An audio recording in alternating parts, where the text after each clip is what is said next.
Good evening, everybody, and welcome. I'm going to do a live listing show this evening. It's about 5 o'clock on the East Coast. Hey, CJ. Hey, Joe. How are you? Good to see both of you. We're going to be listing some print ads again tonight. Surprise, surprise. But I have a whole ton of them to get up there, and the motivation grows when I do it live in front of people. It kind of puts the pressure on to get these things listed. So we're going to go back to an oldie on this one. We have a magazine from 1923, October of 1923. And we will get just 1 minute. We will get started. I want to make sure. Does anybody hear any echoing or anything like that with my voice? Does everything sound good? If you could please let me know, I'd really appreciate it. And then we'll go ahead and start the listing.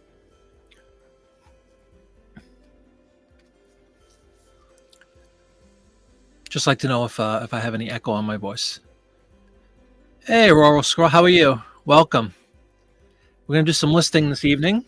A couple hours probably is usually what it takes, but working with a 1923 magazine, October of 23 on McCall's magazine. Sound is great. Okay, thank you very much, CJ. I appreciate it. So we can begin. Let's pull up my eBay screen.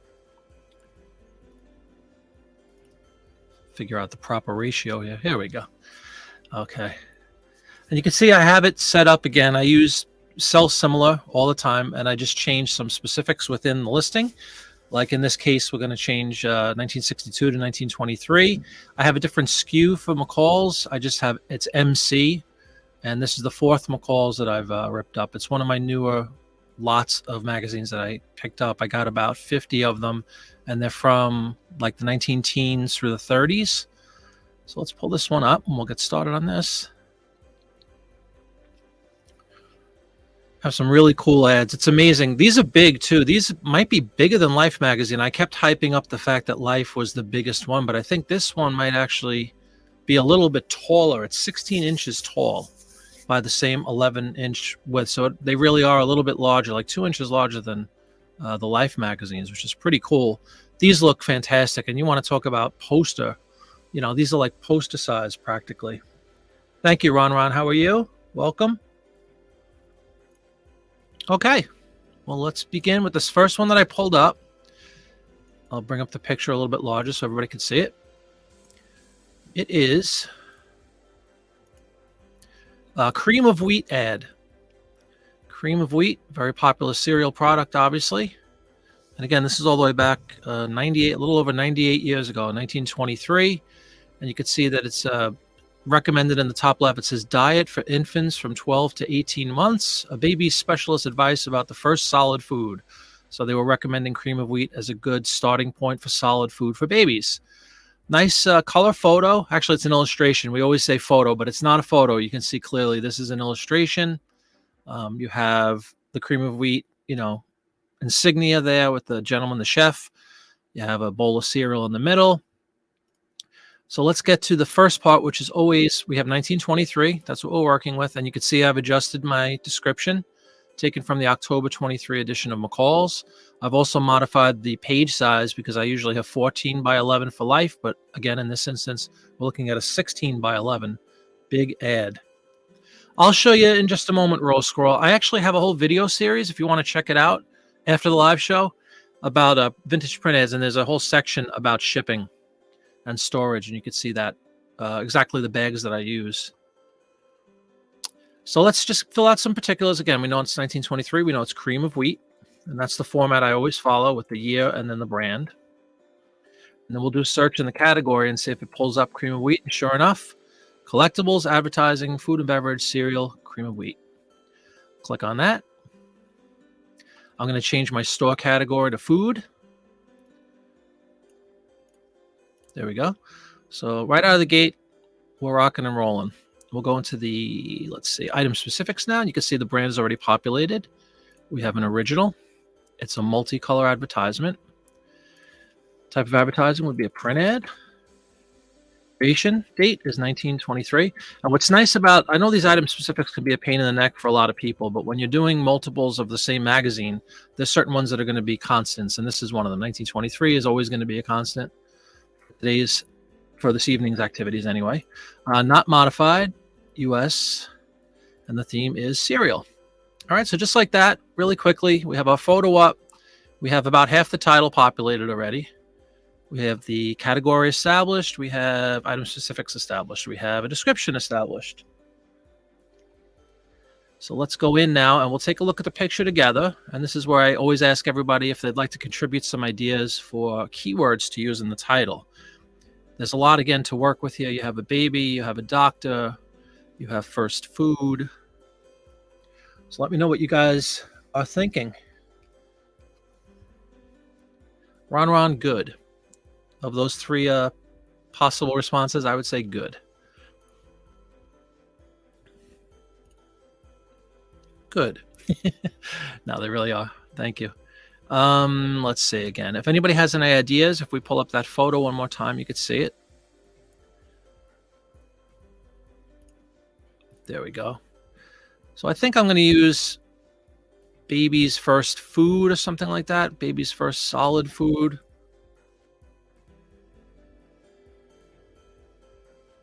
This one isn't as tricky as some other ones can be. And then we'll put maybe doctor visit. You can see that fills up just about all the characters. We still have 6 to play with. House call. Is it a house call or is he in the... That's a good question. Let's see. Let's pull that back up.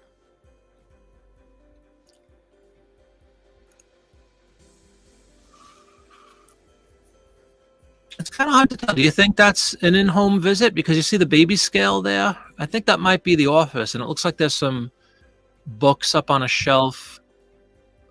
I'm not positive with that, CJ. I think it might be in a doctor's office. But house calls are great.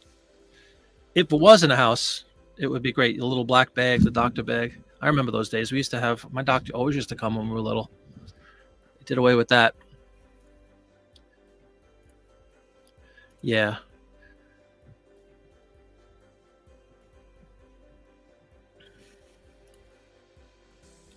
One year off, but antique. You mean for 100 years, Joe? Yeah, it's October of 23, so I guess it just passed 98 and a half, let's say now.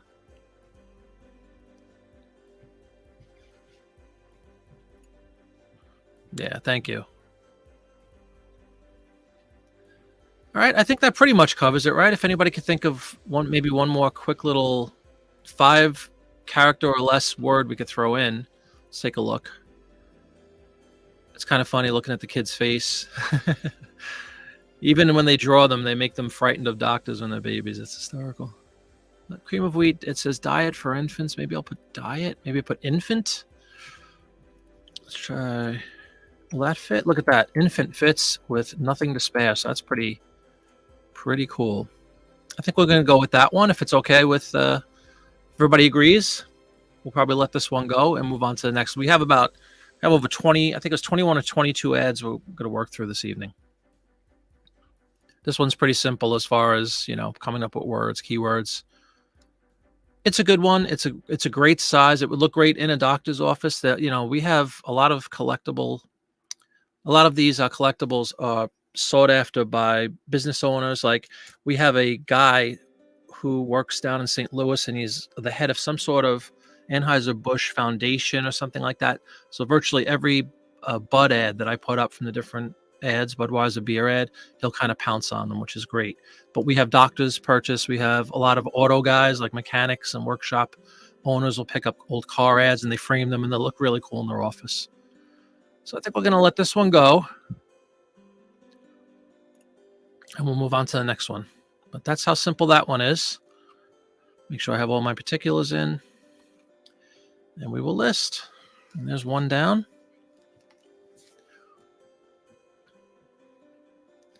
And then we want to make sure he creates similar, so I don't lose all that hard work I just did. Alrighty, and then I erase off all the wording except for the year and vintage print ad. And I'll pull up the next photo that we're working with. If I could find it, just one second. There we go. Hope everybody's having a good day. Had a good day if they were at work. Come home, relax, and list with me. It really is motivating being online like this with other people and talking about the listings. It makes it a lot less boring than it can sometimes be. And I'm a big fan of listing your way out of a slump. If I have so many items to list like this, so thousands and thousands, I think we've determined at least 25,000 more ads I could list.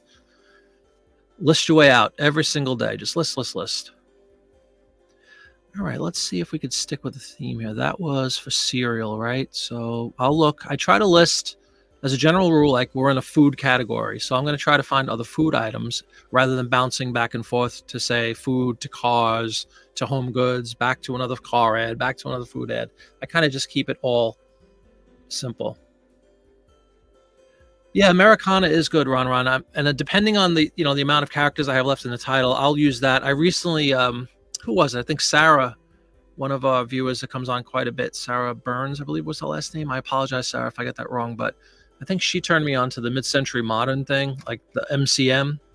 She puts MCM in virtually everything. Now, this is not MCM because you're talking 1926. Excuse me, 1923.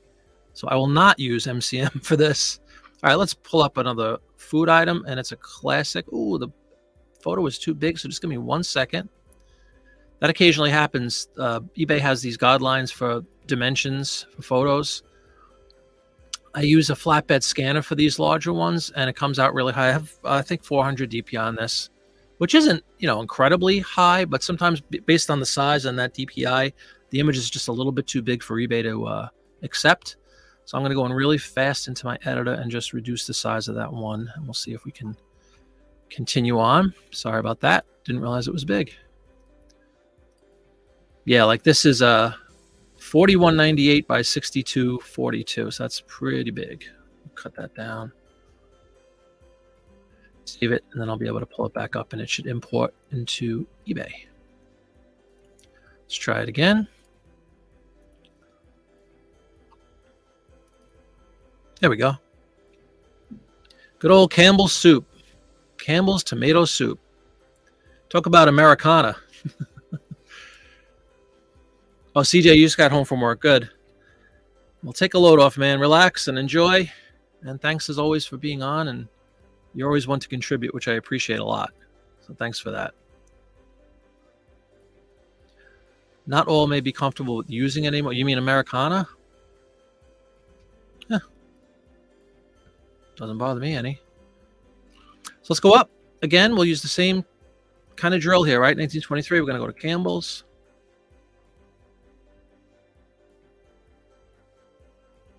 Tomato soup. And I always think this is ironic. Campbell's is a product that sells routinely for us. And you can see from the 20s all the way up to the 70s, Campbell's soup. I have probably 100 Campbell's soups ad easily.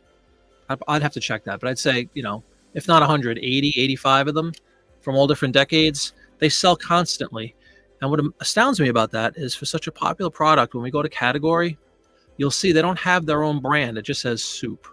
So we put it in the soup category. Campbell's does not have its own category, which just surprises me because of the popularity and the fact that they sell constantly.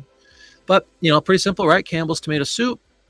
We'll go down now, and you see brand Campbell's theme soup. Original. All of our ads are originals. It's multicolor. Print ad. Not modified. United States and 1923. We were talking about this on our live show with Travis and I on this past Monday night, but it's a pain in the neck that I wish there was a way to, when you change categories here, it kind of erases off all those item specifics that we filled in. It would be nice if you had the ability to retain them and then just change them on your own, like 1923, like I just said. That should be in all my ads. They're all original. They're all print ads. But unfortunately, when you go out of a category, it removes all that. You kind of have to remember to put them back in and change whatever was previously done to whatever you want to do. Like my theme prior was what? Cereal. Now it's soup. So silly little things like this, you just want to make sure you populate correctly. And then we will go to the ad itself. I'll pull it up a little bit larger. Kind of self-explanatory. Tomato soup.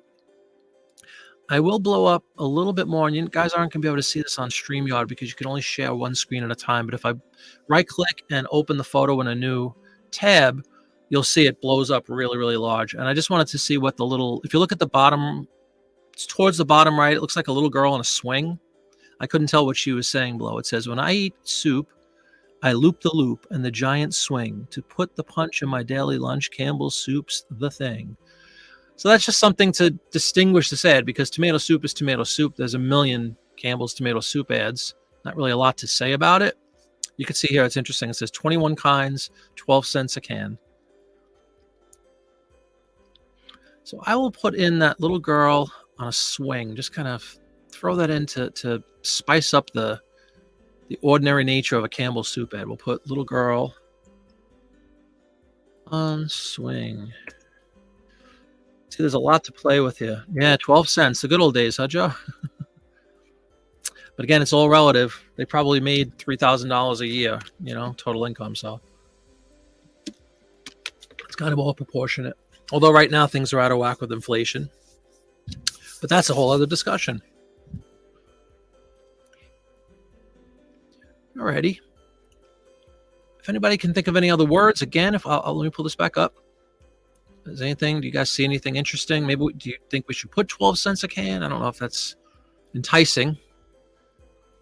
You'll also notice, and this isn't true of all the magazines I have, but it's pretty cool when at the top left it says McCall's Magazine for October 1923. I think it's pretty much on every page. They would have that header up there.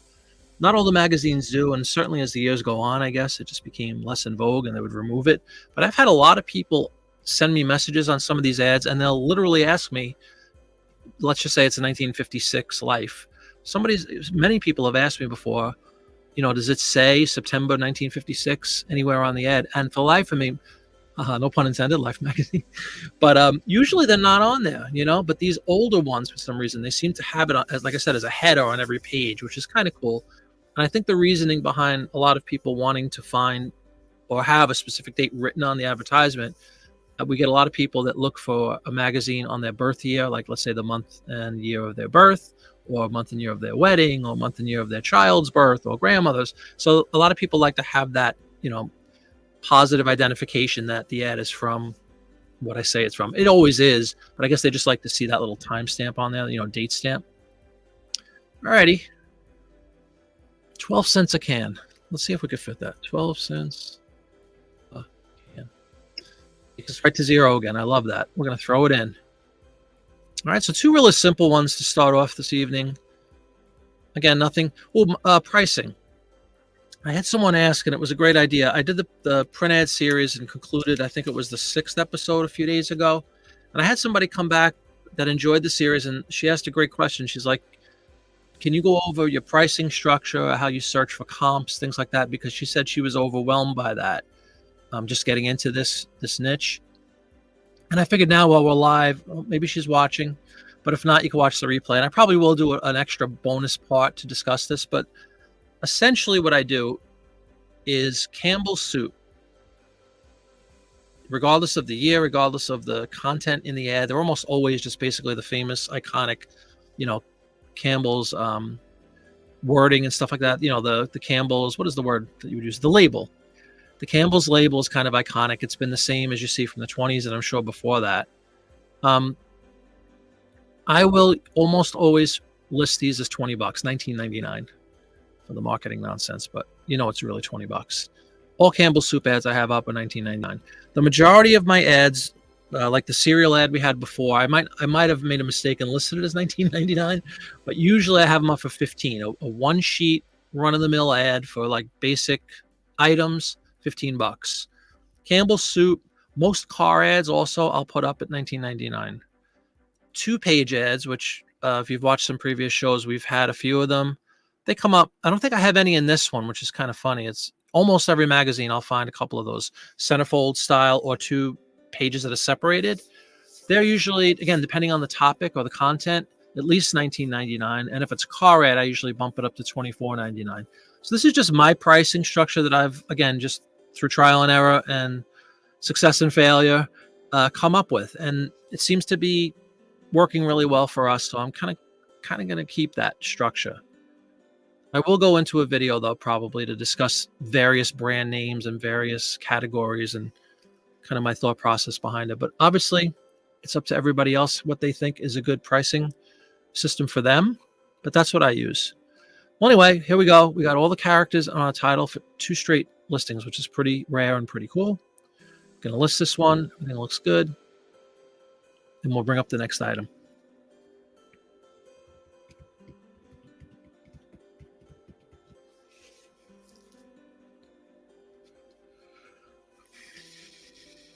Let me just tweak something on my other screen here. There we go.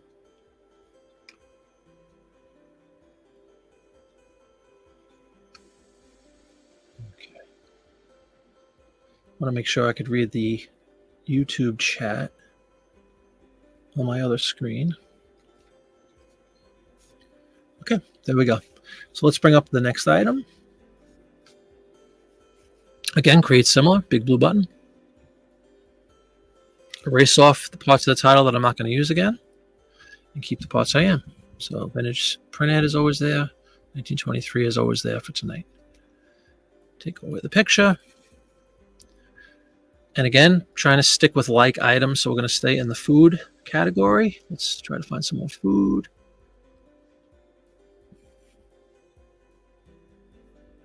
All right, we'll go with this one. Another iconic brand, Heinz 57. But if you notice, it doesn't specify ketchup. It shows the 57 varieties. And in this ad, it's kind of funny. It says, here are the Heinz 57 varieties. How many do you know? And it's ridiculous just how many there are. I know it's hard to read on YouTube, but I'm just going to read a few of them that are listed below. Heinz baked beans with pork and tomato. Heinz baked beans without tomato. Heinz baked bean and tomato sauce without meat, vegetarian. Heinz baked red kidney beans. Heinz peanut butter. Who knew Heinz made peanut butter? Heinz grape jelly. Heinz crabapple jelly. Heinz pineapple preserves. Heinz sweet pickled mustard. Heinz queen olives.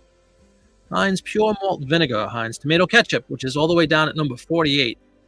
Heinz beef steak sauce. Astounding, right? I don't know if any of you guys knew just how many, I knew it was 57, but I didn't realize all the varieties they had. It's amazing. So let's go up and we'll populate some specifics up here. We're going to put Heinz. We'll hit right away. I always hit the category after I put the name in and see if there's a category with the specific brand in there. In this instance, again, nothing for Heinz, but you could see the top one says collectibles, food and beverage, pickles, and condiments. We're going to go with that because I think most people think of Heinz as a ketchup. Lots of keywords. Yeah, that's very good. Yeah. Probably about 56 too many, actually. Right, Joe? So let's go in now. We have Heinz. Let's fill in some specifics. Multicolor original. You see what I mean about not retaining this stuff? It's kind of a pain in the neck, but no big deal. Fill out the easy ones. Then you're only sweating kind of over the title and the keywords that you use within it. The rest is the same thing over and over. Very easy items to list. The hardest part of listing print ads is actually getting the print ads, cutting them out neatly, and scanning them. But once I have a batch of them scanned, I usually spend a day or part of a day just scanning as many as I can. And I set up folders within my PC. And I put the, in this case, McCall's 1923. And I keep a folder for that. If I do a Life magazine later, I make a folder for that. And I just have them all on my computer saved on my hard drive. And then when I'm ready to barrel ahead and list a bunch, I could easily do 100 a day if I wanted to. Once they're all prepped and ready and the photos are done. You think of steak sauce, huh, CJ? I'm a big fan of A1 steak sauce. In fact, I highly recommended it in one of my videos recently for hamburgers. I don't know if you guys ever tried it on a hamburger, but it's delicious. We ruled out mustard on hamburgers. That's just oof. But steak sauce, try it if you haven't tried it. Absolutely delicious. All right, so we have our specifics filled out. We have our title partially filled out. We're going to go down to, I just want to do this so I don't forget. Go down to my kind of basic level pricing, which is the $14.99. I mean, in theory, could I keep them all at $19.99? Possibly, but I think that the people that follow the store and are used to buying these things kind of, they're accustomed to certain pricing. And to go up pretty radically like that, I mean, once in a while I'll do it just to stir stuff up, but I like to be consistent. People know what they're going to get. Alrighty. 57 varieties. How many do you know? So I might put something like 57 varieties. How many do you know? Quiz? What do you think of that?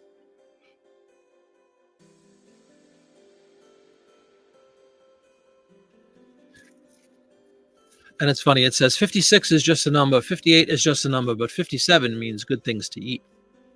That's a lot of keywords too, CJ. I don't think I can fit all that. So let's see. We have 13 characters still to play with. Can anybody have any suggestions? And you can see at the bottom, I hope you can see it. It says H.J. Heinz Company, Pittsburgh. Maybe Pittsburgh would fill out the, let's see.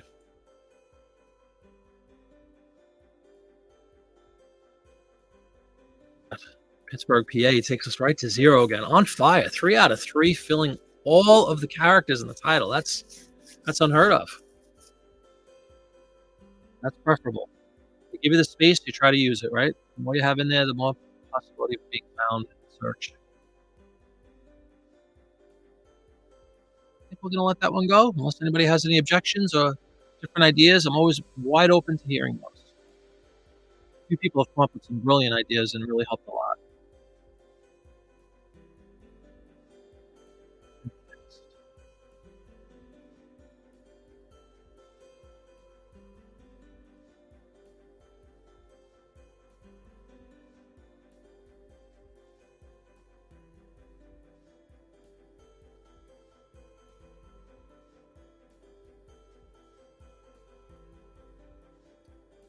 All right, I think that's good enough. Then we'll just go with that. You can't really beat going in all the characters. So let's move on to the next ad. We'll list.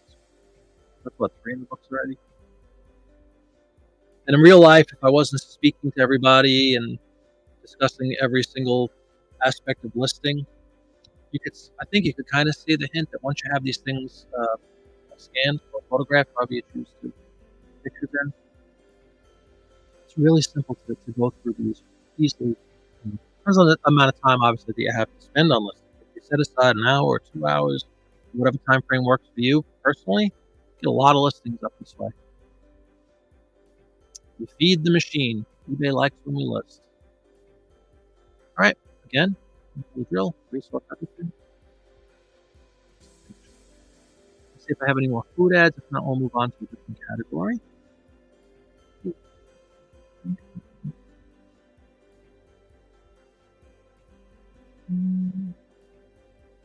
There's only a few color ads in this batch today, and again, I guess just based on the time frame, black and white, a lot cheaper and more common in those days. So color photos, photo illustrations, well, photos I'm sure are pretty rare and very expensive to the advertiser. What is this? Food? Yes. Food. It's used in food. So let's pull this one up. This would be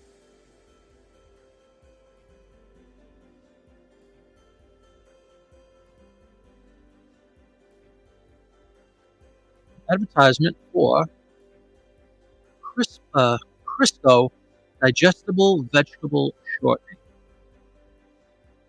Digestible vegetable shortening. It's like a school teacher, students in her classroom.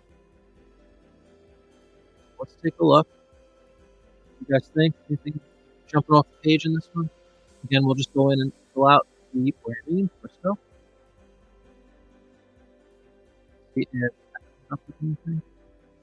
Again, here's one of those dilemmas you come up with once in a while. I'll read the ad together with you, but Crisco, is it really food? It's a product that's used in the making of food. Ooh, am I cutting in and out? I hope not. I'll wait to say so I'm not talking to no one. If you'd let me know, please. Am I cutting in and out? I hope not.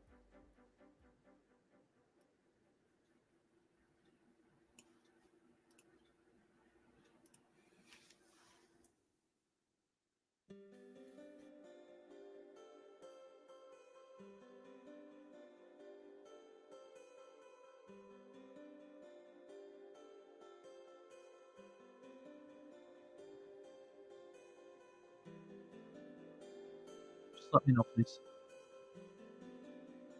So I won't keep speaking. Can you hear me? Because I know how annoying that can be when you're watching. Somebody's cutting in and out or echoing.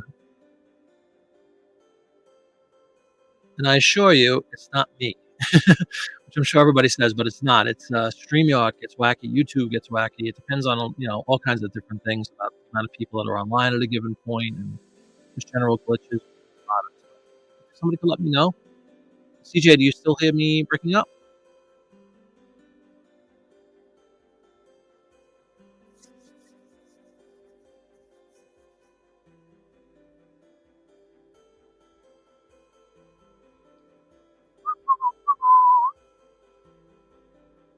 Let's raise the music level. And actually, if you hear that would be a good test, to be honest with you. If you hear the music breaking in and out, odds are it is StreamYard. So let me increase the volume on that.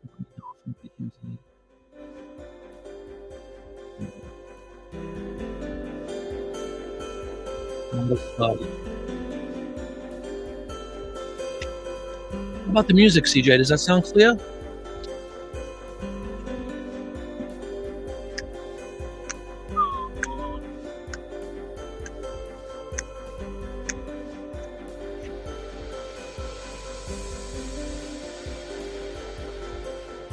right, we're going to lower it again. I'll continue, and let me know, CJ, or anybody else, if I am breaking up or there's any problem, please let me know, and I will try to correct it. If not, we'll move on here with the Crisco ad. Let's blow this up so everybody can see it. Again, it looks like it's a schoolroom with a teacher in the front. Both sound good. Thank you. Thank you, CJ. And I'll read you some of there's a lot of writing in this one. Again, you'll notice at the top left, you got the McCall's magazine for October 23. So I think every single page has that header. How home kitchens can answer one school problem. A recent government publication says experiments in school feeding, both here and abroad, have shown that improvement in the nutrition of a child is in practicality accompanied by mental improvement also. Ooh. How to choose a digestible shortening. Without fats, children cannot be healthy. Fats furnish 1/3 of their energy. Then, too, the shortening determines largely the digestibility of dozens of foods, which it is an active ingredient. So it's basically saying, by using good digestible shortening, it will give your child energy. At the extreme bottom right, there's a wholesome currant, Currant, cake recipe using Crisco shortening. So again, as CJ said earlier, a lot to work with, or Joe said, I'm sorry, a lot of keywords here. So let's begin with some of them. I'll go back up to the title. We have everything else. Oh no, we have to change let's change the specifics first. Let's choose a category first. This is what I was saying before. Sorry about that. Well, again, we have an option here of food and beverage or bakery and baking ads. And Crisco obviously can be used, you notice there's a cake recipe at the bottom. So I guess in theory, it could be a baking ad. But I run into this once in a while and I kind of struggle with which one should I put it in, because which one is more likely to be seen. What would the average person who saw that ad think of it? Do you think it's a bakery advertisement? Do you think it's an ad for food? I'm curious to think what anybody else thinks. If you'd let me know, I'd appreciate it. I can tell you what I'm leaning towards, and that would be the bakery part, only because it has a recipe for cake. So I think I am going to go with that. You'll see that second category. It says other bakery and baking ads. For my store category is still food. So let's fill out some specifics. Hey, Winter Crow, welcome. We're listening again. We're almost in Victorian times, Winter Crow. We're in 1920, about 25 years later, but 1923, McCall's magazine. And some cool ads in here. All right, thanks, CJ. Yeah, I think so too. So just filling out the basics here with the specifics. It's kind of the same thing over and over. And you'll see this is what happens, the theme part now. It says bakery and baking as the theme. Oh, Winnicrow, I'll be here for a while. Yeah, we just came on at 5. I've planned on listing until at least 7 or so. So go take the dog. And we'll mind the store for you.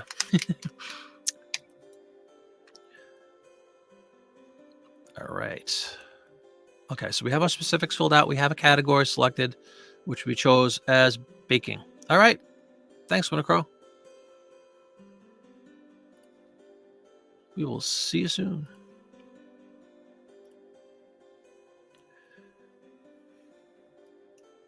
Winnicrow, always a great contributor to the show, whether it's the live chat show or these listing shows.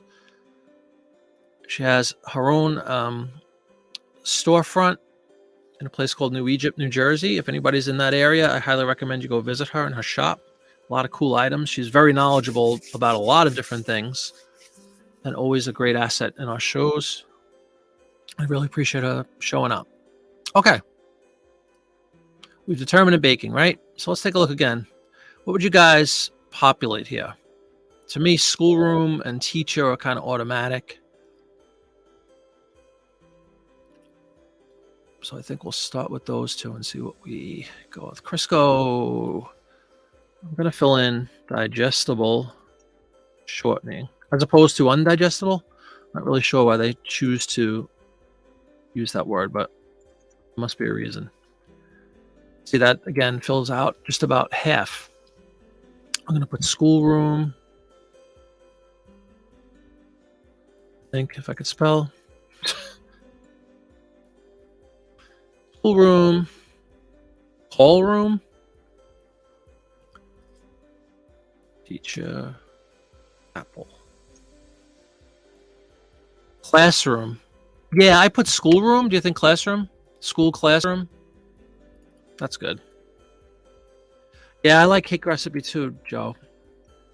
You see how this, it always seems to happen this way. When you have something like this that has a few different things you could pull in, it's always a dicey situation. Like, which one do I use?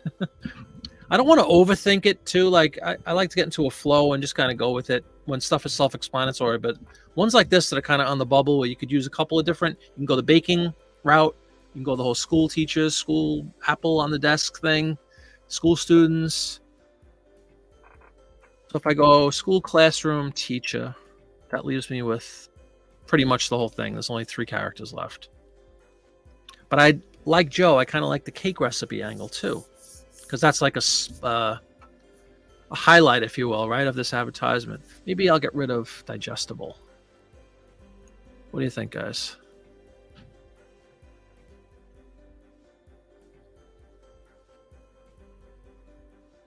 Believe it or not, phonetically, I got that whole thing. Let's pull that up. I thought you were speaking Norwegian or something there, CJ. Does that look like Norwegian language? Can everybody understand the joke there?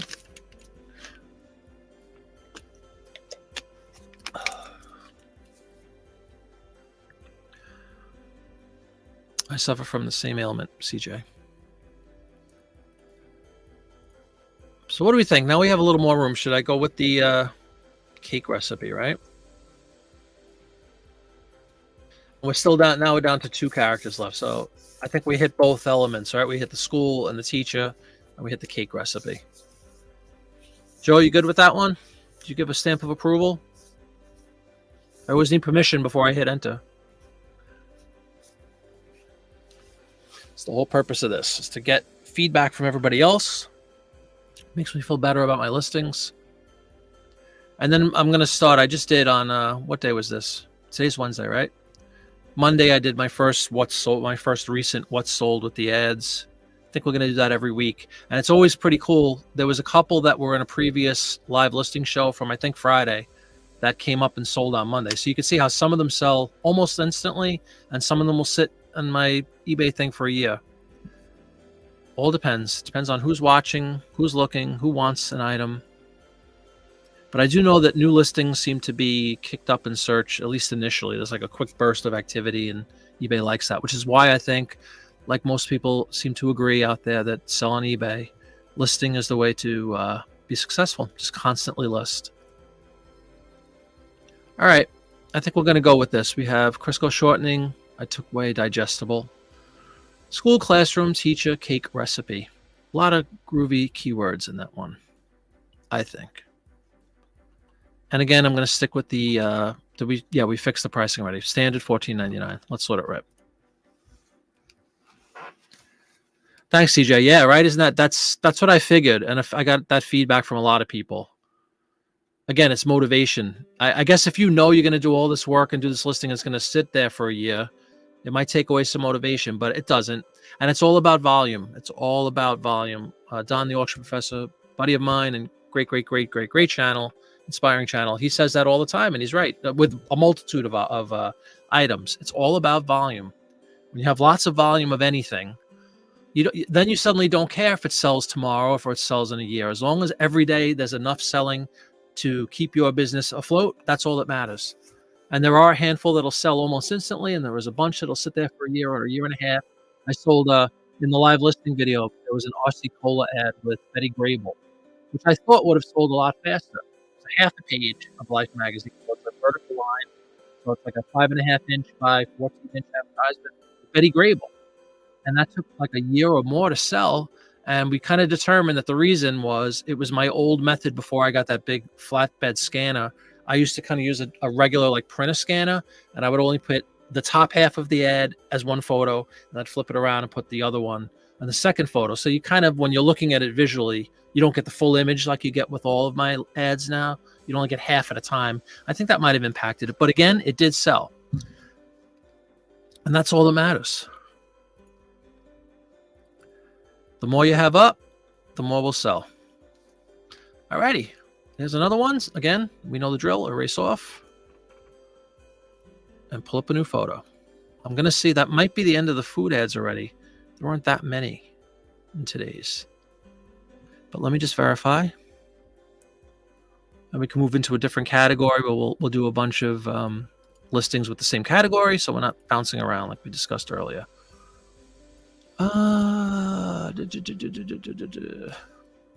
that is actually it for the food already. All right. We only have, and this is also rare, but again, look at the time, 1923. We have a car ad for everybody, for you car guys. I think you'll dig this one. Oh, and again, it's too big. Hang on. Man. The only downside about using high-resolution scans is sometimes it's too big for eBay to allow. So just give me a second. I will pull this up and reduce it slightly and then bring it in so everybody can check out a 1920s vehicle. Brand new. Always cool to see. Car ads. If anybody wonders about, like, you know, I've had comments like this, but I'll just, since I'm on live with everybody, what sells? What sells? What type of products? Car ads, car ads, car ads, car ads. Car ads sell from every decade where there was a car and still do today. Probably the biggest single category that we sell in.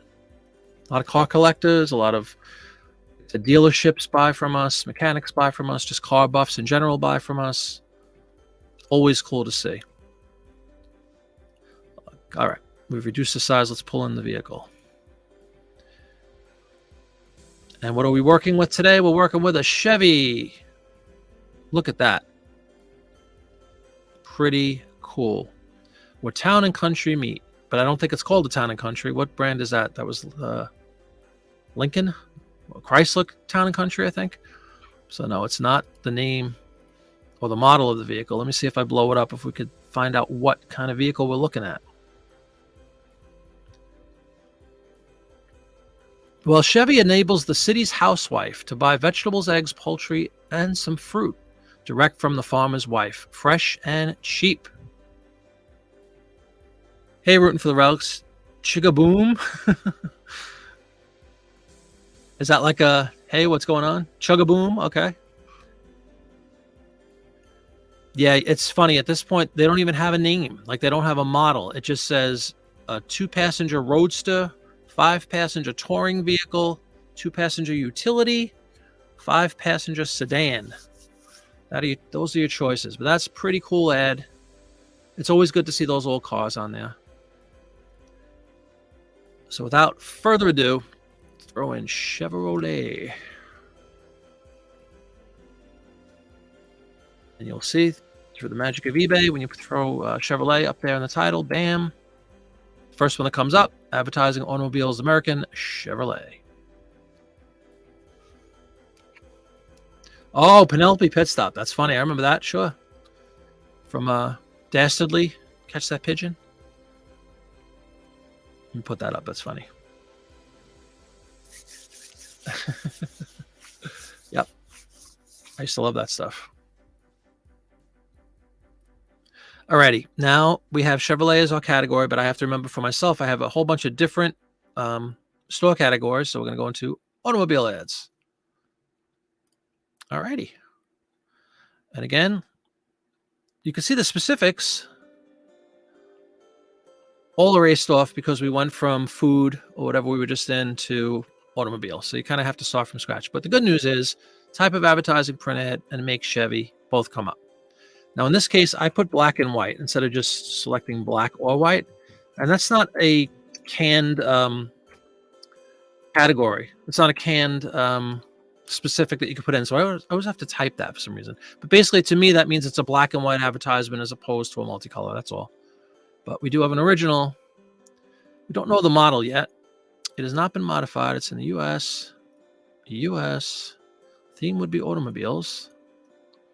We know it's from 1923. We know it was made in 1923.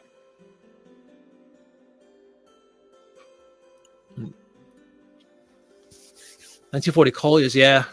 Oh, sure. Did you rip it up rooting for the relics?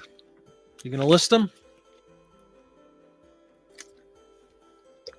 And just out of curiosity, how big is that? Is it like 8.5 by 11? Is it larger?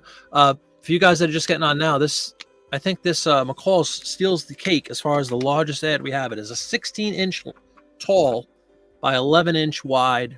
All the pages here are that big, so literally poster size. Nice. Go for it, man. Don't rip the ads, though. Watch my video on how to carefully remove and destaple. It really is important because, trust me, again, just from trial and error, lots of error, especially when I first started it, you wind up ripping up these ads and you want to kill somebody because you're throwing out $20 or $15. It's like, okay, very cool. Yeah, that'll be awesome. From 1940, too, so you can have some beautiful advertisements in that one. Good luck with that. I'd actually really be curious to know how you do with them, too, if you wouldn't mind just checking in. All right, so let's get this guy listed. We filled in everything except we don't have a model. Like we said, there isn't a model name yet. Like there's no Model T like with the Ford. It just says sedan, touring. What was the other one? Let me see what the other one was. I'll give you some choices. And if there's any car guys out there, which I never pretended to be a car guy, other than I love the ads. But my knowledge of cars is limited. I know I drive one.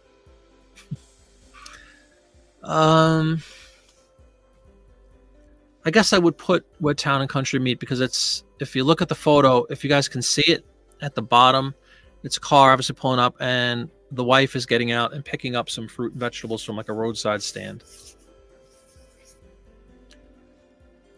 But here's the brand, not brand, here's the models that we can choose from, everybody. We have Roadster, Touring, Utility, Sedan. Actually, one says Superior Commercial Chassis and Utility Express Truck Chassis. These are all the different types of vehicles available. Why they have just one in the ad. And what that is, if you guys know, maybe Rutan, you know this, like what, you think that's a touring sedan? Like what would you make of that? If you had to gather a wager, a guess, I should say. Touring sedan sounds good to me. I think I'll go with that. So we will go. We go to the model. I'm going to, it's a free-form field, so you can type whatever you'd like. Touring sedan. Works for me. And I think we'll also put that up in the title. And then what was the little catchphrase? Where town and country meet.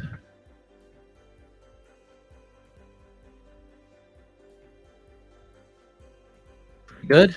We're down to, we only have 7 characters after all that. If I could think of another word maybe we could throw in there. Not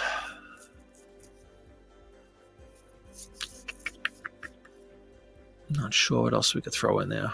I always like to try to get, you know, the full amount of characters they allow. Doesn't always happen, obviously. As long as you make it, you know, a reasonable way down. I only have 6 left. But if anybody has any other keywords we might be able to use, Chevy.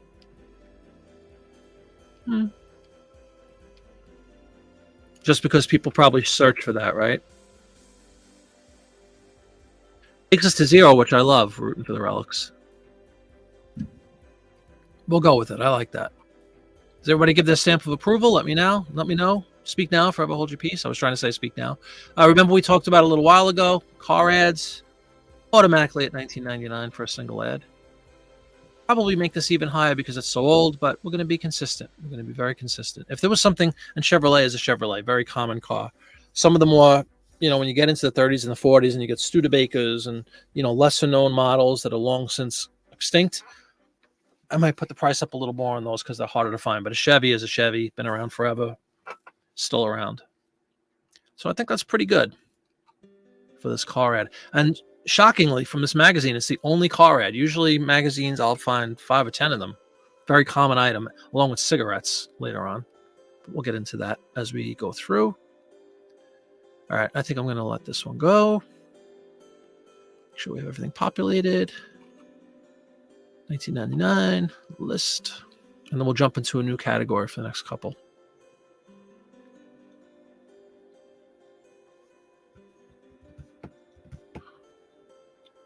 And really, everybody, thank you very much for showing up and for helping me tonight. I always appreciate it. A lot less lonely. All right, create similar.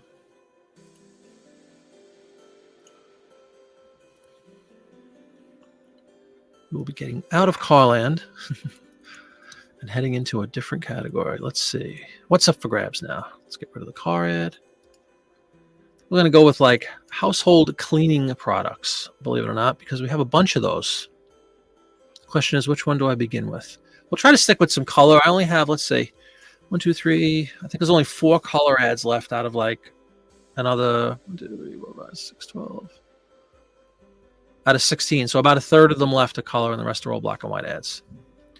Let's try to begin with, okay.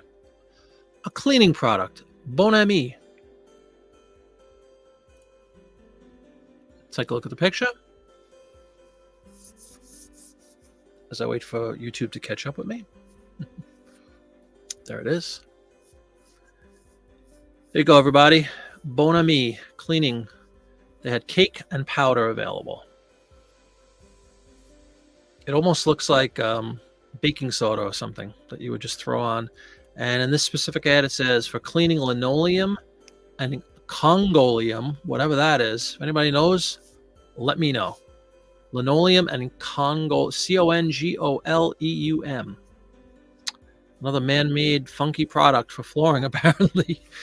But that's kind of cool. At least it's a color ad. They always have, up until, let's say, the 60s, the woman is always in the house doing the cleaning. It's always the housewife, and they'll just literally write that.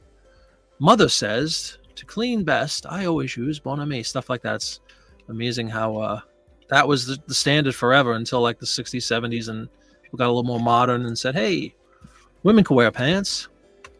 That was revolutionary at the time, though. And that's something else you learn.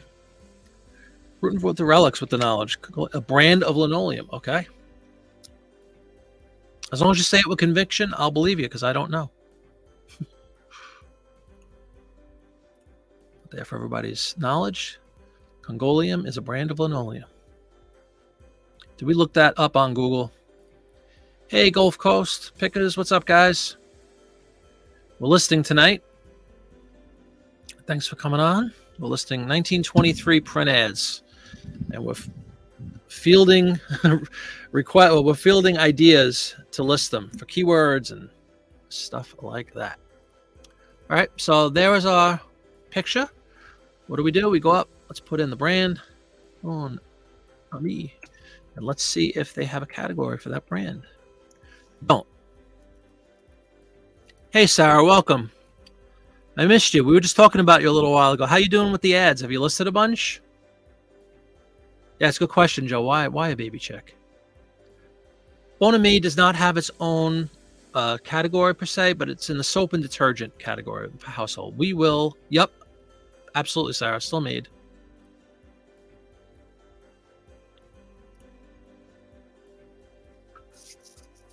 Very nice. From a catalog. Cool. Yeah, it was. I think it was like kind of state of the art material at the time, right? There you go, Sarah. List with me. I inspire everybody who's watching. Get on the computer and do some listing. It's better to list together with other people.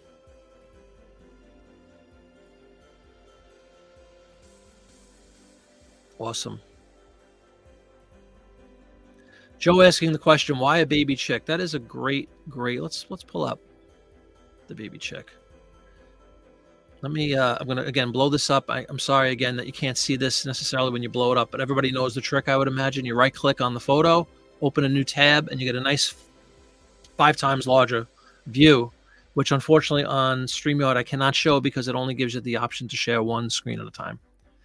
But to Joe's point, why a baby chick? As I zoom in on that section, there's a little thing of parentheses and it says hasn't scratched yet, and it has a little chick coming out of its egg, actually coming out of the shell. Cake or powder, whichever you prefer. Maybe the chick, and the chick is also on the front of the cans as well. It says cake or powder. So I guess the chick was just I was gonna say a spokesman. That's not the right word. What's the word, guys? The symbol, like the Jolly Green Giant, it was the symbol for Bon Ami.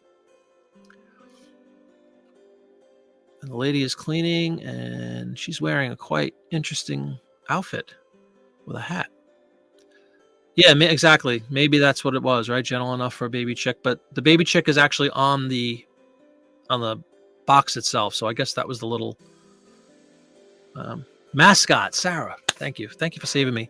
Did you see me stop it? And I was waiting for somebody to give me the word mascot. And I think people dig, and CJ, thank you. I think people dig chicks, right? So let's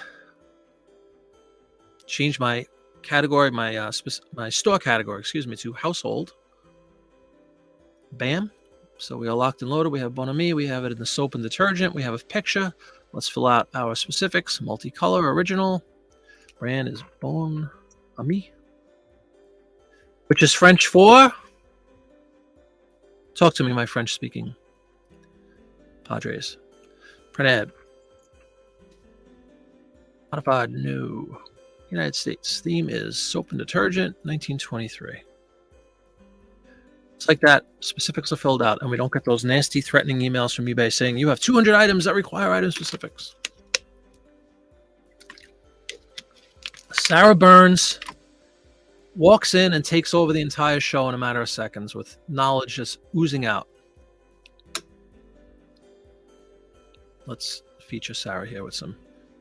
My friend, Bon Ami. Good friend. Yeah, buon in Italian would be buon. Buon Natale. I know Italian. I took Italian for I'm half Italian, and I took Italian in New York when I was a kid from 5th grade until high school graduation. So that's like what, 7, 8 years of Italian. French, don't know a word. But now I know Bon Ami.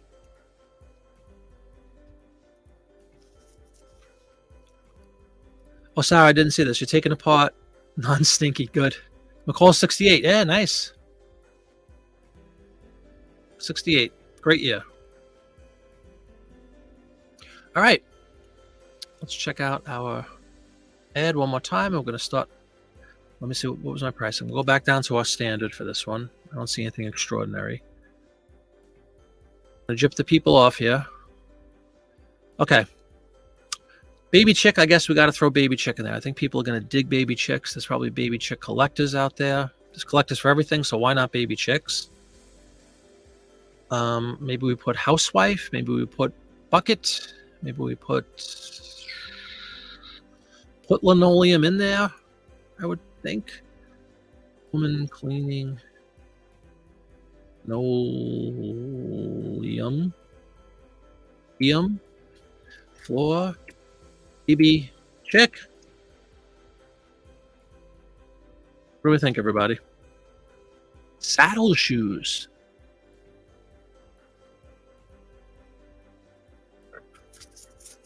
You think people will be looking for footwear on a Bon Ami ad, though?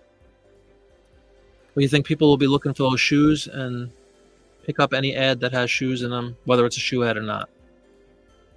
I like it, though. I like the thinking, expanding, because then you capture a couple of different groups if you pull out. Like we've discussed that on previous shows, right? Where like a Cocker Spaniel is in a dog food ad, so you don't just want to write dog food. You might put dog food, but you want to enter Cocker Spaniel or German Shepherd or Boxer dog, whatever the dog is, because I know for sure people collect a specific breed of dogs. Cleaning dress and hat. Should we put that in too? But just kind of hone in on her outfit and her shoes. And we have 9 left, right? But with this, what do you think, Rutan? Should we get into this, the footwear and the clothing, like Sarah's suggesting? Sarah's a bit of a ringer. She's come in with a vengeance here. She walks in, starts changing everything. And Sarah's great. Sarah got very inspired by my video series, and she's out listing magazine ads now, which is very exciting to me. And I really want to hear about it, Sarah. How you doing? How your sales? Let me know when you start selling them. Congolium. You'd say Congolium. Really? You'd go with Congolium above the whole house dress and saddle shoe thing? Sarah?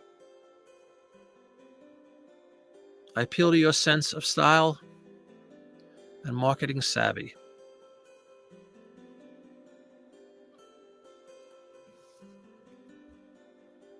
Wow, everybody's going for Congolium, huh? It does fill it out perfectly, right? It leaves us with exactly... Oh, okay, so it's a tribute to the Congolium. I like that. All right, and it literally fills out. Look at that. Oh, no, I'm short because of the space. What to do? What do we axe here? I already have linoleum in there, though. Do we really need both of them? I think there's enough Congolium fans. I never even heard of it until 15 minutes ago. I kind of like the cleaning, what'd you say? Cleaning dress or something? Cleaning outfit? Cleaning dress and hat.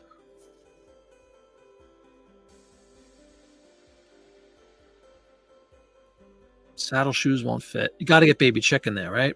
You got to get linoleum in there. You got to get woman cleaning. What do we axe?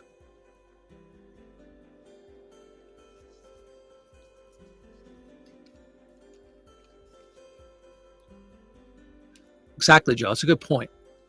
Very good point. Is anyone?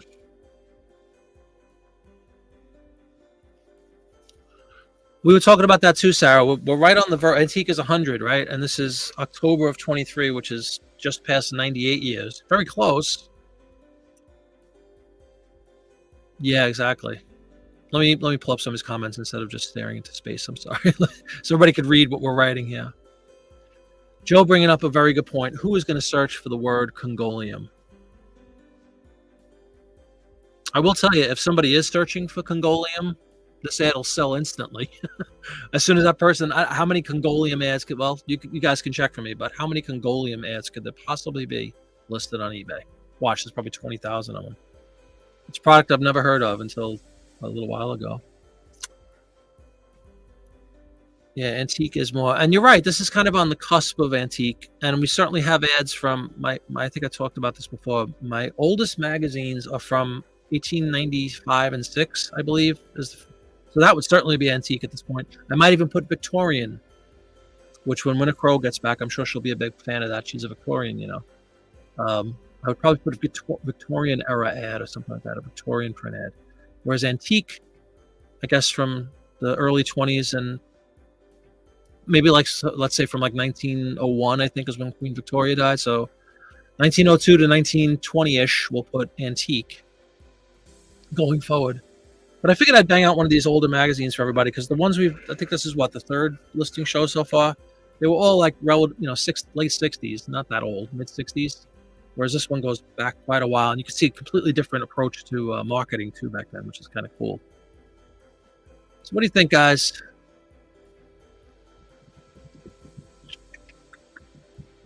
Woman cleaning linoleum floor, baby chick. Maybe one more good word, really powerful word that's less than 8 characters. Yeah, but look at all those words, Sarah. I don't have the space to put all that.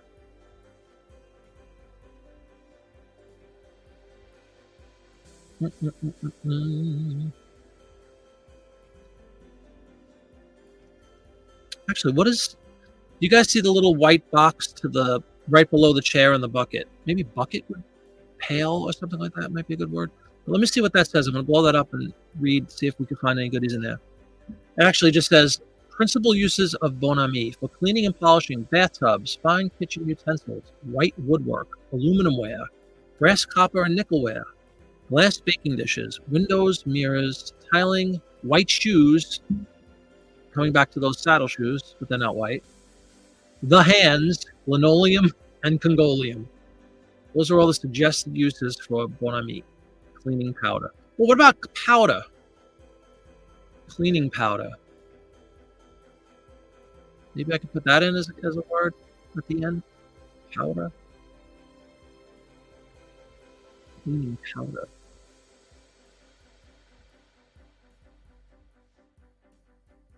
But it's not woman cleaning powder.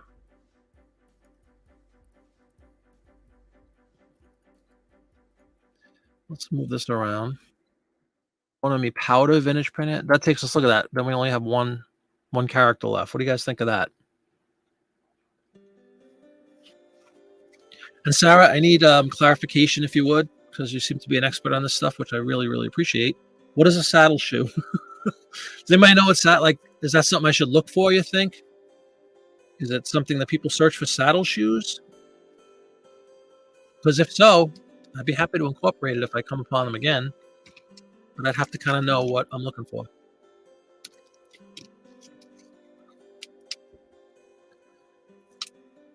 It's like an Oxford for women. Okay. That's good to know, right? So if we see, let me know if you see, and are they popular at this time in the 20s? You think that's a popular brand or a popular style of shoe for women? Because that's something, like I said, I could definitely be on the lookout for going forward. And two-toned, okay. Very good. All right. I think everybody kind of agreed that's pretty cool what we have there, right? Literate. And we're going to stay in the houseware, house goods section because we have a couple of ads with those.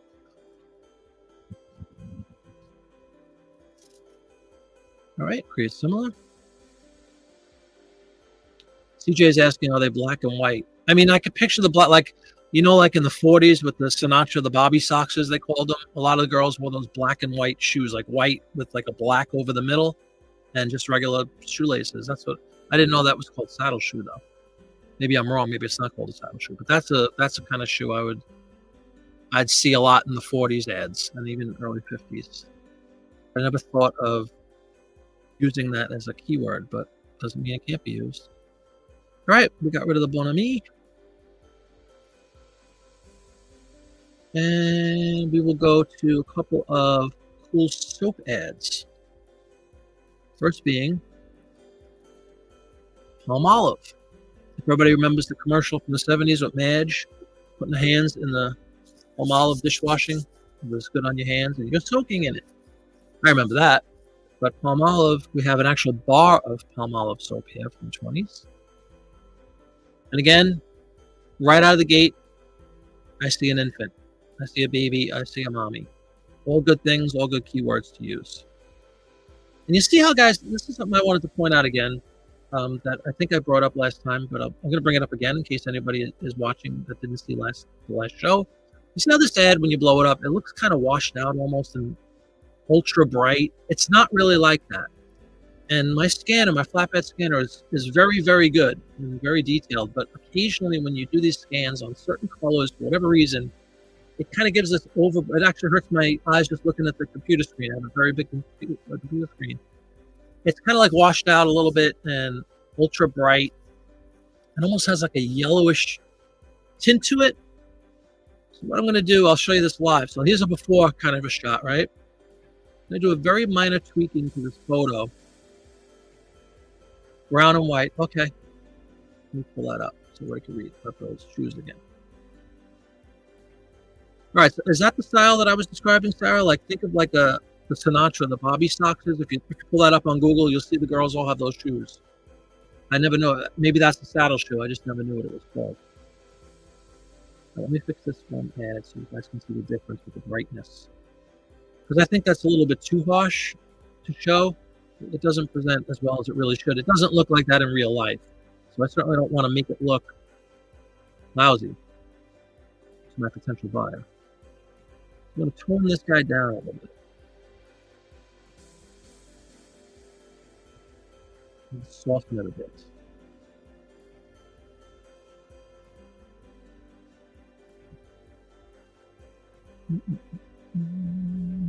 Hopefully everybody will agree it looks a little bit better.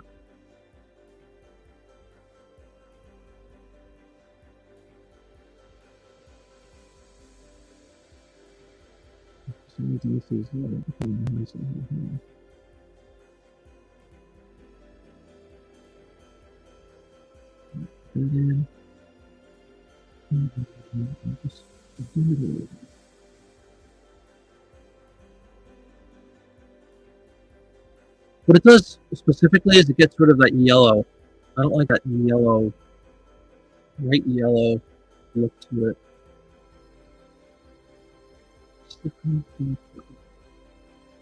Excuse me, it's looking bright.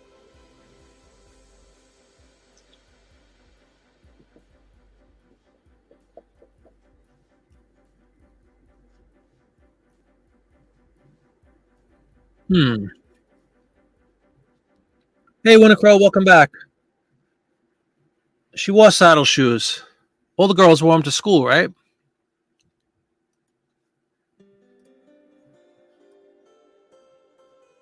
I think they were popular until the 50s or so. You can correct me, Winnicrow, if that's true. Cereal tonight, huh? It's not just for breakfast anymore.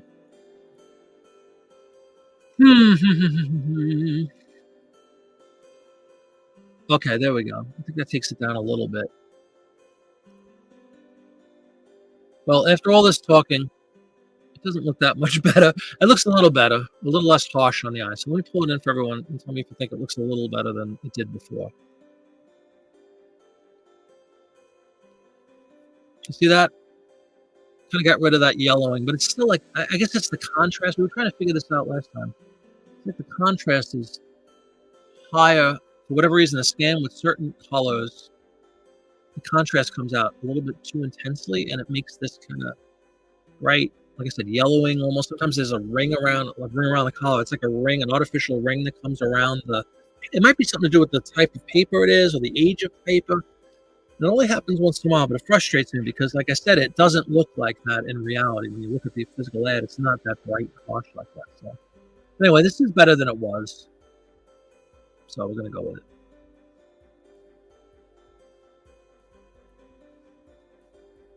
Mexican leg. Oh, okay. What a combination for your belly, though. What did you say? A little Mexican and some cereal. It's looking nice. With milk? See, to me, Mexican and milk, no bueno.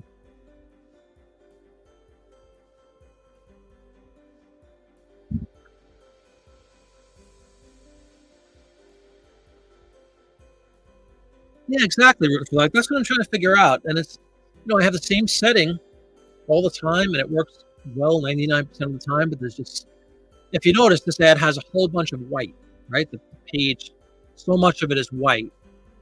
That's probably what it is. When there's so much white, the scanner just like scales up the brightness or the contrast. It's not really brightness; it's contrast. It's too high, and I can't. I cooled it off a bit. As you see here, I hope you can see the difference. It's definitely better than it was, but it still has that kind of almost harsh look to it. And I think it's the white paper, the old white paper. We'll continue to work on that, try to fine tune it. But let's get into creating a listing with the title. We're going to use Palmolive. We'll see if they have a section.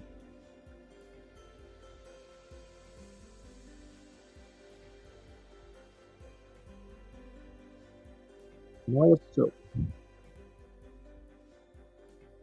Hey, Roger. Yes, I have a. Hold on. Look you in.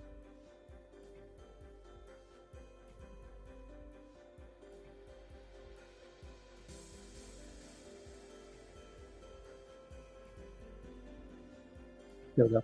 Yes, Roger, I have a Plus Tech. It's called an Optic Slim A3 series. 18 inches is the maximum height or length, if you want to say.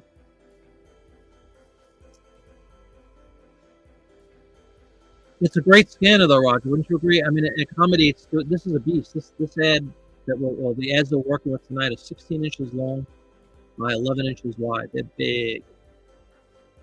Yeah, we're going to get to the title. There's a lot going on with this story. You got babies, you got mommy, you got all kinds of stuff. We'll definitely get into all of that.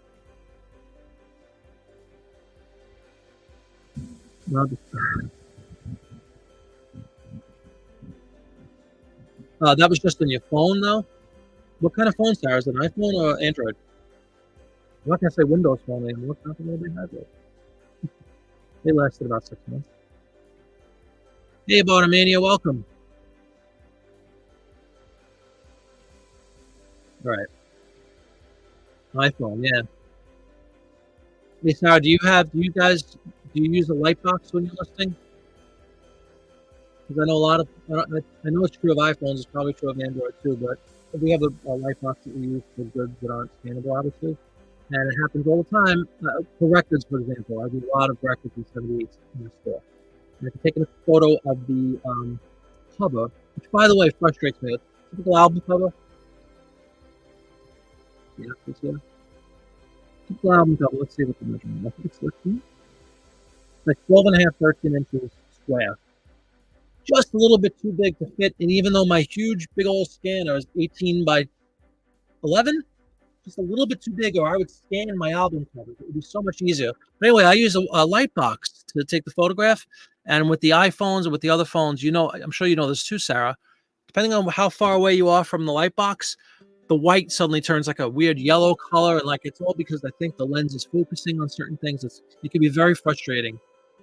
And I hate clothing, as we've discussed previously. I hate selling clothing, but even that is very frustrating. If I have a small article like a scarf or something that I'm going to sell, or a hat, I put it in the light box, and in theory, it looks really good. But when you zoom in, the color is never really true to what you're looking at in your hand, and it's hard to get that across to people when they're trying to buy it. It might make or break a sale, right? If you say blue and it looks gray in the photograph.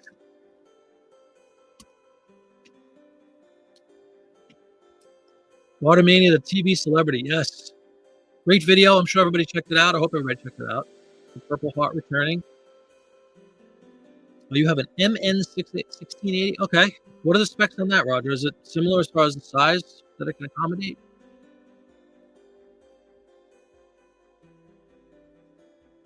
Bartleby.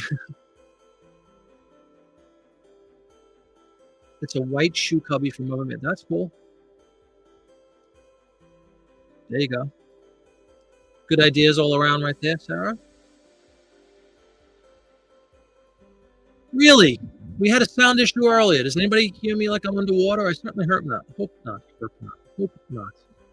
Please let me know if sound is not optimal. There is music playing in the background with a crow. Subtly playing some freakish, weird, psychedelic guitar music in the background. I wonder if maybe that's interrupting the velvet smooth voice. How's that? Is that a little bit better? Please let me know, because I don't want to keep talking if people are getting turned off by the weird sounds. That would drive me nuts. So I want everything to sound as good as possible. So just let me know, everybody, please, how sound is coming across. And then we can move on with this listing, because we've got a lot to work with. Well, not a lot, but good stuff to work with. How you guys hearing it? CJ says better. CJ, I rely on you to let me know if it's garbled or something. You think it was the music, maybe? That weird music I have in the background? StreamYard recently rolled out. I know who used this before.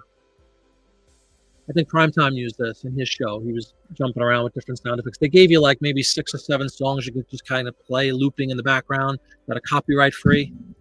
Sounds better on the Roku. Sarah, I'm on the Roku? That's cool. It's probably the music. Maybe the music was just getting in the way. So I have it really low. I'll turn it off if it's bugging anybody. Just let me know.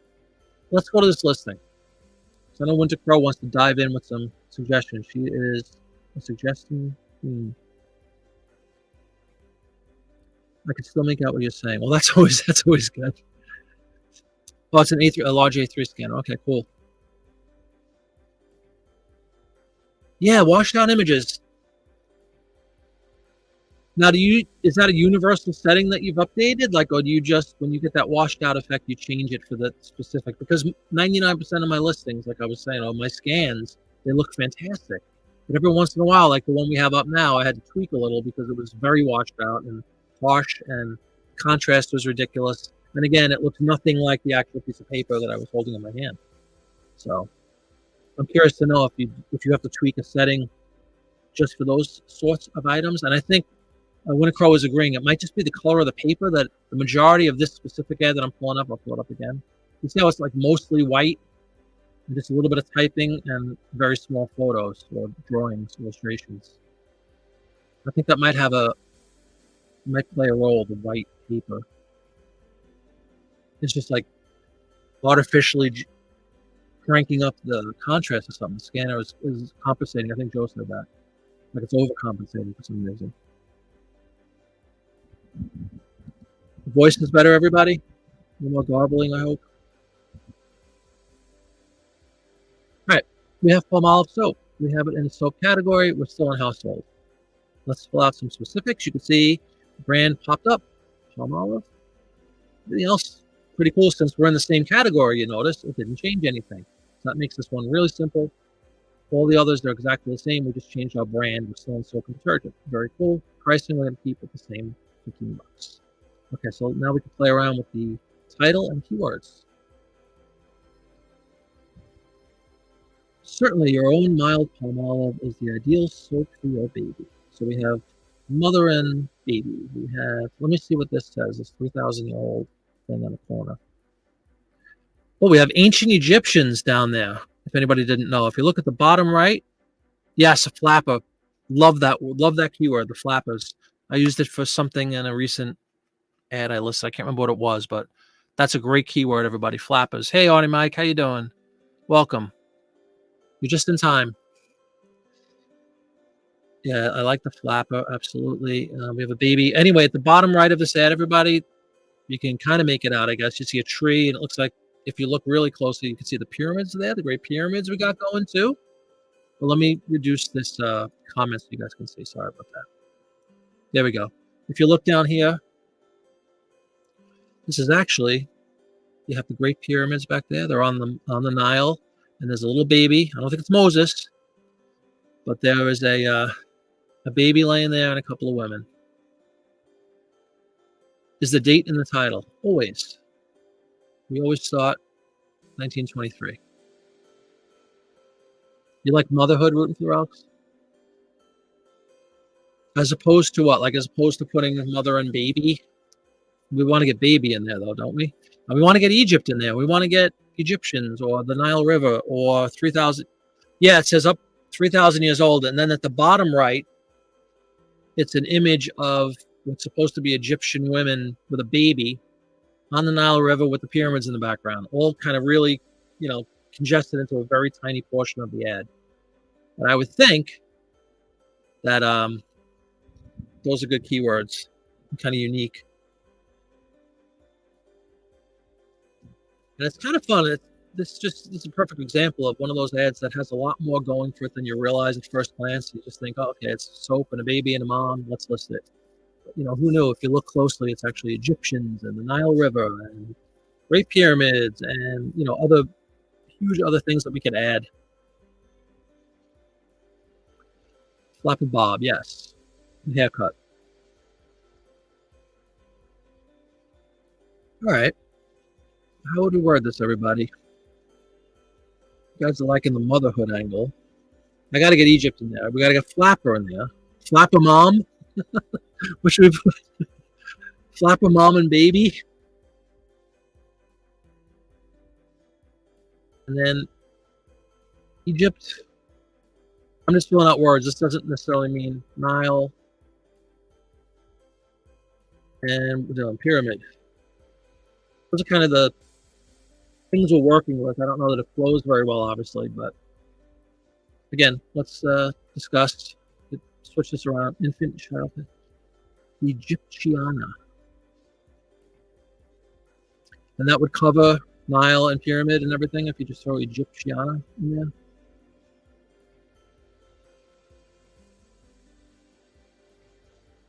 There's no one to play with if you want. I think putting Flapper in there is good, everybody. Should we put mother and baby, or should we just put motherhood, like a few suggested earlier?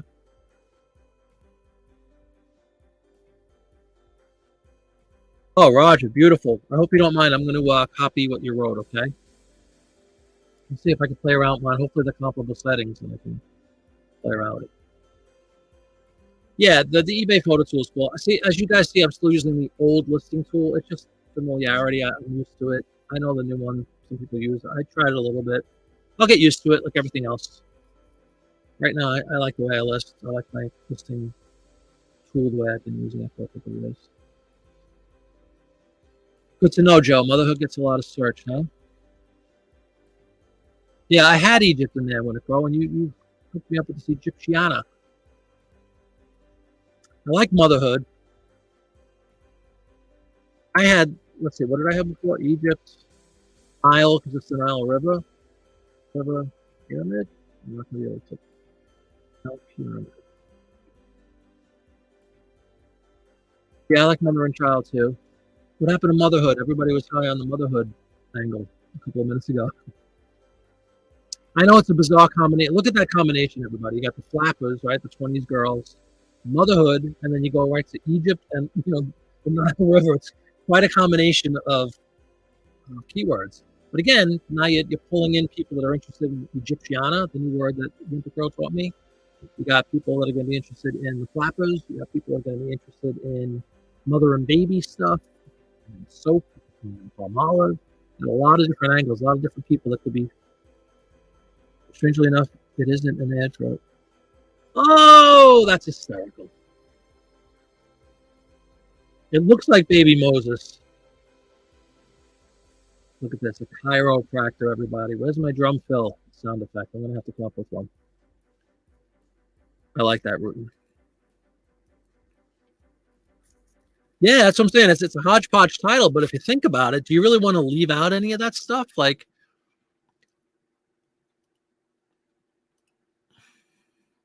who's they? Those crazy Egyptians? Yes, we're going through a lonely pond. What do you think, everybody? Hodgepodge, I know, a wacky combination of words. Do you think there's anything I should add or delete? I'm open for suggestions because this one's kind of nutty.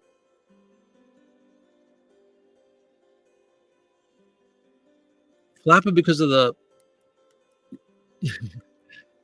Flapper because of the bob.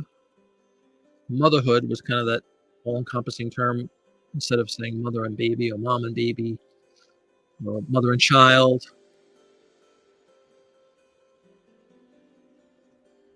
Oh, that's awesome, Marty Mike. Is that one of the ones we were talking about on the chat show on Monday? Doesn't necessarily mean it's too cheap. It means it was a popular item, but I know what you mean. You always second guess yourself when it sells immediately. Like I should have went out and put $50 on it, right? Oh, the crazy Victorians. I should have known. It's always the Victorians. Oh, Winter Crow, I don't remember if you were walking the dog when we were talking about this, but I really, I think it was Sarah that first brought it up. If you think about it, 1923 is now 98, this is October, so we'll say 98 and a half years old, right? 100 qualifies as antique. And of course, your legendary Victorian age, which ends in 1901. You can correct me, I believe. When across you died in 01, 1901.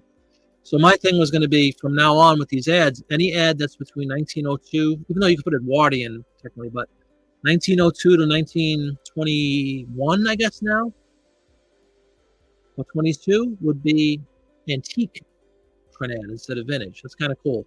And I was thinking, because I do have a few magazines from the late 1895, 96, up until I guess 1901, 1900, 1901, I could probably put Victorian print ad, which is really cool. And Sarah brought that up as far as changing vintage to antique, which is really a cool idea. And if somebody wants to be take ownership and go search on eBay, I'm curious if anybody words it that way. If anybody has Victorian print ad, I know there's Victorian trade card, and that's a section on the auction professor. We're always listing that. But is there a Victorian print ad or an Edwardian print ad or a antique print ad? And does it actually correspond with the year? Yeah, 1901 is Victoria, right?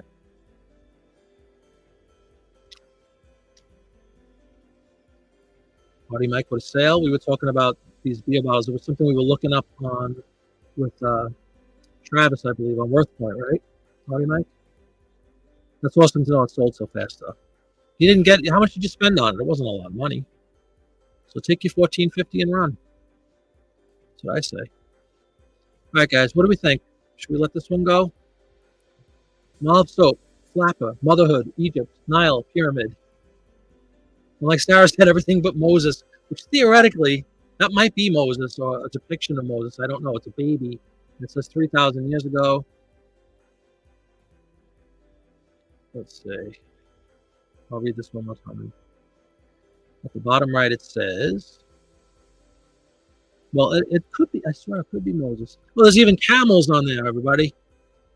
Who'd have thunk it? You got camels walking across the desert with the pyramid. It definitely could be a depiction of Moses. I'm not sure. I'm going to put Moses in there. That's false advertising if he's not actually in the picture, right? I think we're going to go with this one. I knew this would cause some controversy, but that's okay. All right, we're ready to move on to another ad, everybody. All in favor, say yay. All against? Live with it.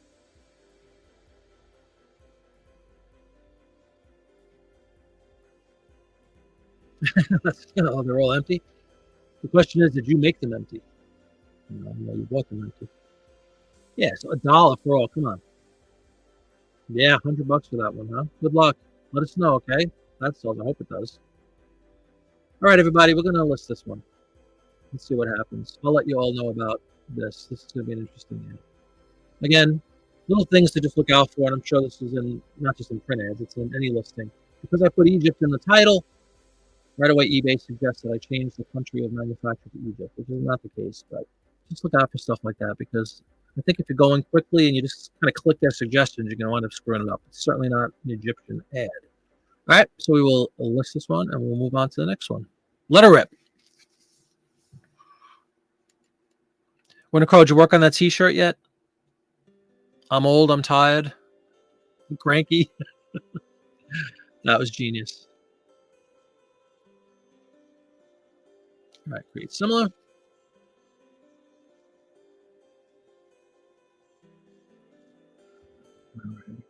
Voice still coming through rather clearly, I hope.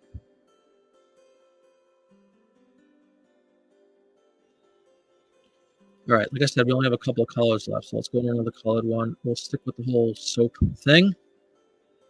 This is a cool picture. I'll show everybody this one.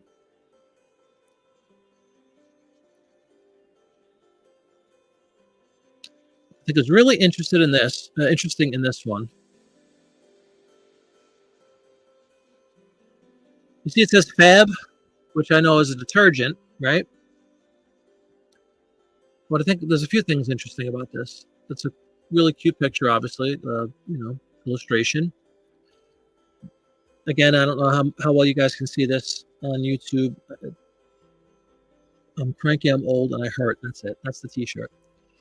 It says Fab Colgate and Company. I did not know Colgate, famous for toothpaste, obviously, makes Fab detergent. So you got Colgate, you got Fab, you got a cute image of a little girl brushing a baby's hair with mom again. I like the border. I wonder if that's kind of a. Thank you, Rooting for the Relics. I was just going to say, is that Art Nouveau? Is there a style I should be putting into this ad? So, all you experts out there, spill it. Let us know what we should be putting in here. Is there anything? Is the style Art Nouveau? Is it? Am I completely off with that? I don't know, but I think it's unique. The daisy kind of framing. There probably is a certain style to attribute to this. So let me know, please. But we can start building it with Fab. We're saying our soap and detergent, which is good. Yeah, isn't that cool, Winnicrow? Is it Art Nouveau? Does anybody know? We'll change to Fab. Said it's part of Colgate. I'm going to put Fab Colgate. Let's see what this is. Is it soap? Is it Fab soap? Fab soft white flakes. We used to sell soap and flakes. Audie Mike likes Roaring 20s. I do like Roaring 20s too, but I'd have that on every single one. You know what I mean? Well, there's an artist to look up, guys, too. Remember we had an ad last week where there was a famous artist that we knew nothing about? If anybody knows of or wants to look this up, we have at the bottom right of the picture, it says S-A, S as in Sam, A-I-D-A. Saida? Maybe that's a famous artist.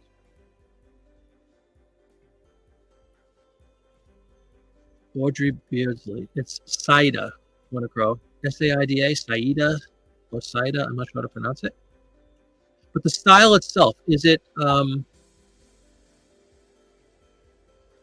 indicative of a certain art movement? I don't know. But I'd like to know. If you guys have any idea or want to contribute, I appreciate it because it can help a lot. It changes it. Again, there's so much going on in all these things. It's like they're all little pieces of art. And it's cool, especially in these days. It seems to be a lot more artistic then. Whereas later on, it's just a picture of, Coca-Cola, a picture of a cigarette. It's not as creative. Different buyer on each print. Roaring 20s on all. Yeah, I could actually add a custom specific. Body mic down here and just put Roaring 20s and let that roll on each one. This way it's still out there for people to search it. It's not in the craftsman style. All right, well, we're going to put soap. That's what the product is.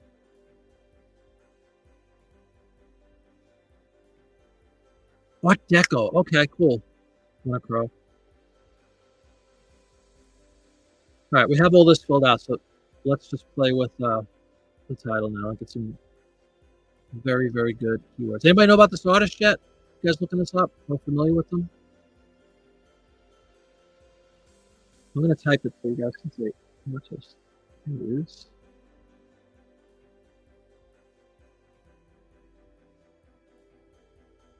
Oh, craftsman style window treatment. Okay, that's cool. Let's put the artist name in the chat for everybody. Somebody wants to take a look and see if this is somebody famous. That can obviously play a huge role in value and in popularity of this ad.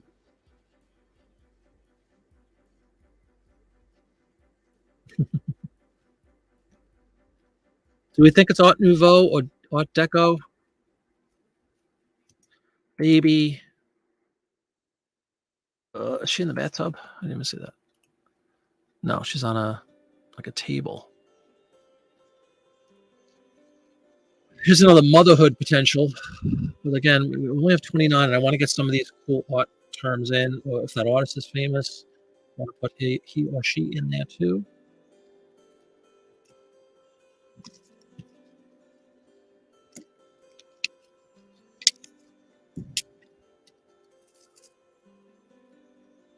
I know when a crow is on this. You're looking this up, right? Help me out. I got 3 computers going. I don't want to jump off. Definitely a baby. The question is going to be, and Audie Mike agrees, Art Deco. All right, I'll put Art Deco.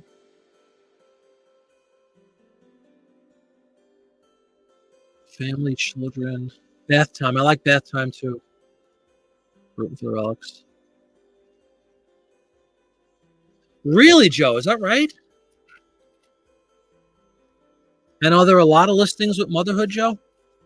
Love being first. I think that's just because it's in the listing, and that you've always heard that it jumps right. Did you look at motherhood in collectibles category, or did you just search motherhood? Just curious, but it's great to know that it's trending. I'm waiting for the day, and it'll happen where we're listing together like this on a listing show, and we get a cha-ching on one of the ads we just listed. Adorable baby, yeah, all good words. I'm almost hung up on this. I don't mean to be, but I want to know if that artist is famous or not. You know what I mean? Because if he or she is, I think I'm gonna have to go to the Google. Artist, idea.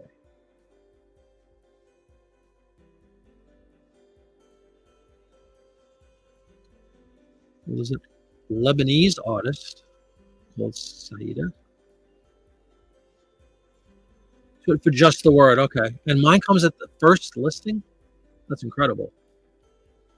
Not in collectibles, or not in print ads, or not advertising. Just the word motherhood and all of eBay. That's really incredible to think that that's the first listing.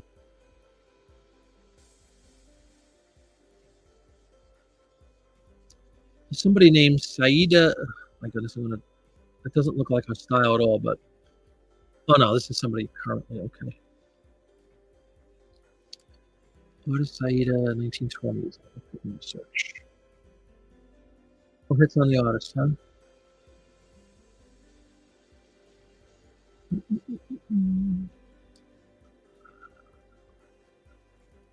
The National Gallery of Art, nga.gov. Hold up. Saida. Hold up.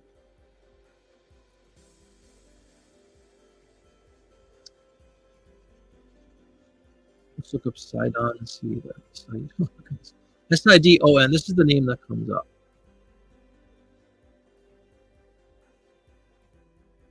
Yeah, exactly. I see a modern girl from, I think it was Lebanese, the same, with just that name, Saida. But if you guys want to check that out, Sidon's. If not, it's no big deal. I just want to make sure we're not missing somebody famous that, again, could add to the value or add to the searchability. Hello, Joe's telling me motherhood already went to the top of the stack, which is pretty cool. Art Deco. Let's go back to some basics. What did family and children? Art Deco. Baby. Children. That fills out the whole thing. So if Saida is nobody of relevance, we'll move on. Just go to another minute for everybody to check out. Sarah, what do you know about this? Sarah's been quiet for a bit. I hope she's still here. Maybe she's listening on the calls. I hope you are. Anybody getting anything for that name I put in the chat? As far as being a popular artist or anything? If not, that's the name.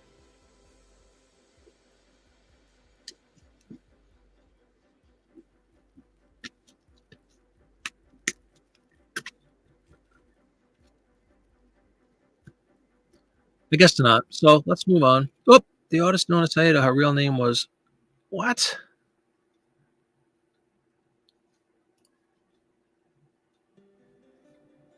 Wow, really? And it's the artist. Rootin' is the Hubs. I didn't know that, Sarah. Victorian Eyes. Yes, I will read.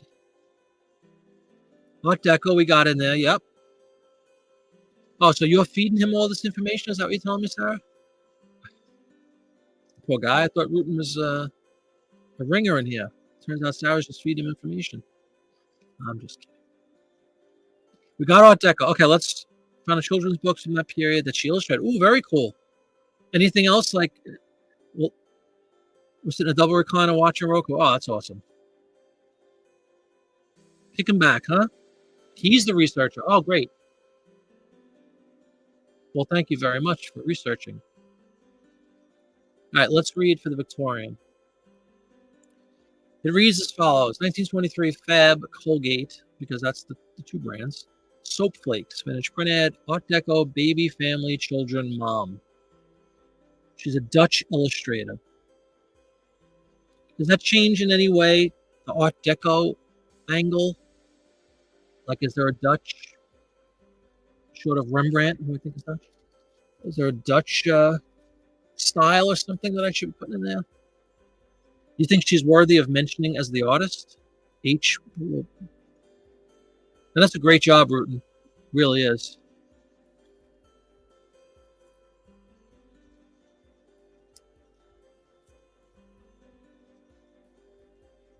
And believe it or not, that's another word I think about using once in a while, is illustration. Art Dutch.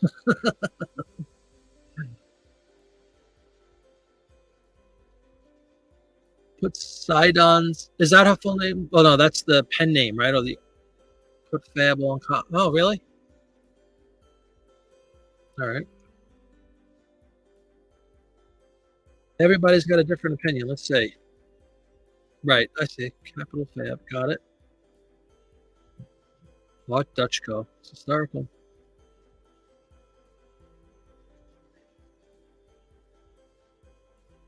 That's true. Fab is gear. Well, do we ditch the whole baby, children, mom stuff at the end? Keep Art Deco and throw in this artist? You would too, Winifred, huh? By that pen name or whatever you want to say. I don't know if it's called pen name, but the name that she uses, that Saida, or do we put a real name in there?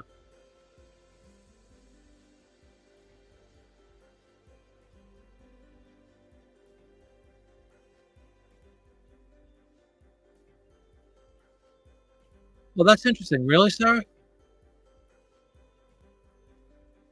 It says Saida on it. And mine sounds better, what, with the baby and all the stuff that I have in there?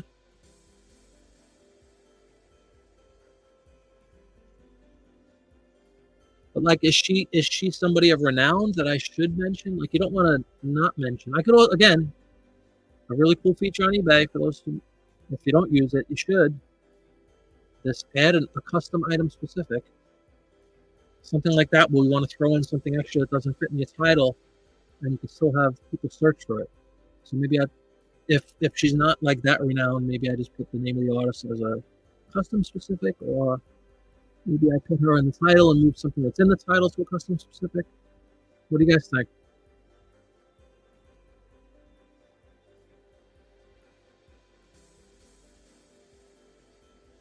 More would find, well, because of those words, right? Who's going to search for Saida? All right, you know what? I'm going to put the artist. I'm going to practice what I preach here. I'm going to add a custom specific, and I'm going to put. Yeah, she signed in caps when I throw on the ad too. It's all just SAIDA. Real name and text portion.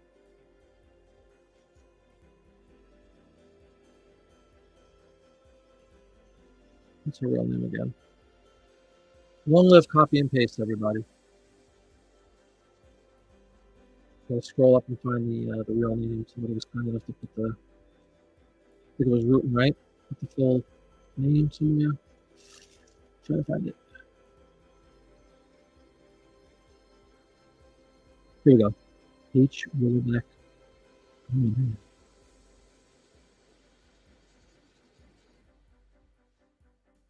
She's represented twice in an item specific, a custom specific.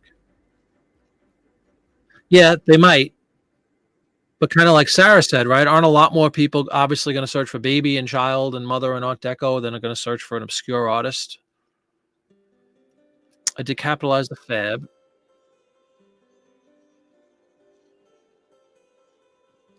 It's a moonshot with Tang, yes. Ba-dum-bum, another joke. I think she's trying to joke because that's famous. The astronauts drank tank.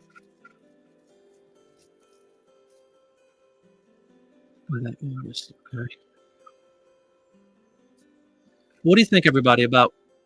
There's the title as it stands right now, and then I put that pen name or whatever. Is there a better word than pen name? Pen word is obviously for a writer. I don't know if there's an equivalent for an artist that uses a different name.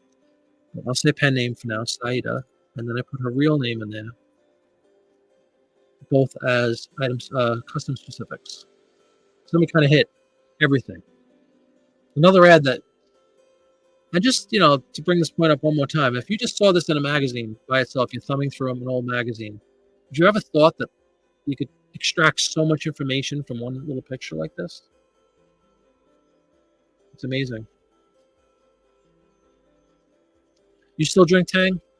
Winter Crow? It's all sugar, All right, I think I'm going to do that. I'm going to keep, because I think Sarah's right about those are much more familiar search words than this obscure artist might be. So I don't think I should waste all the space in the title. If she was really famous, obviously I'd put her up there. But she's been relegated to a custom specific, which I still think is pretty cool, because on the off chance that somebody does search for H. Willoughby La Mer, my ad will come up. There's another test. Somebody searched H. Willoughby La Mer. Yeah, well, the only reason when I put Colgate was because, first of all, I didn't realize that Colgate made Fab. And at the bottom of that ad, it says established 1806, Fab, Colgate and Company.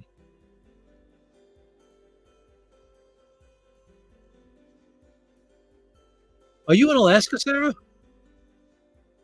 That's pretty cool if you are.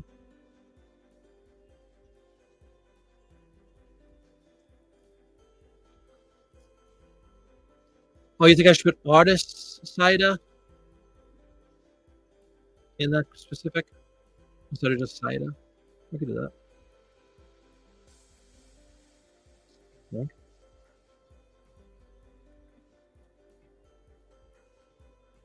And she does capitalize that pen name. At least she did in the ad that we're going through. Oh, born and raised in Alaska, you're in Oklahoma. Okay, wow. That's a pretty extremely extreme polar opposite states, I should say. No pun intended. Polar Alaska. All right, everybody, what do you think? I think that's it. We're going to probably spending a half an hour on this one ad. Another one that we want to check back in, and that's why I'm going to do these What's Sold videos. So whenever there's one like this that we spend a half an hour on in a chat show, I will be sure to mention it when it sells in a What's Sold video, and we'll talk about. Apparently, it was successful. All right, let's release this one. What did I say? Let her rip, right? That's the new catchphrase.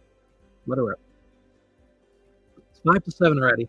It's unimaginable to me that this is almost 2 hours in already. Really fast. It always goes so fast with you guys. I'll do a couple more.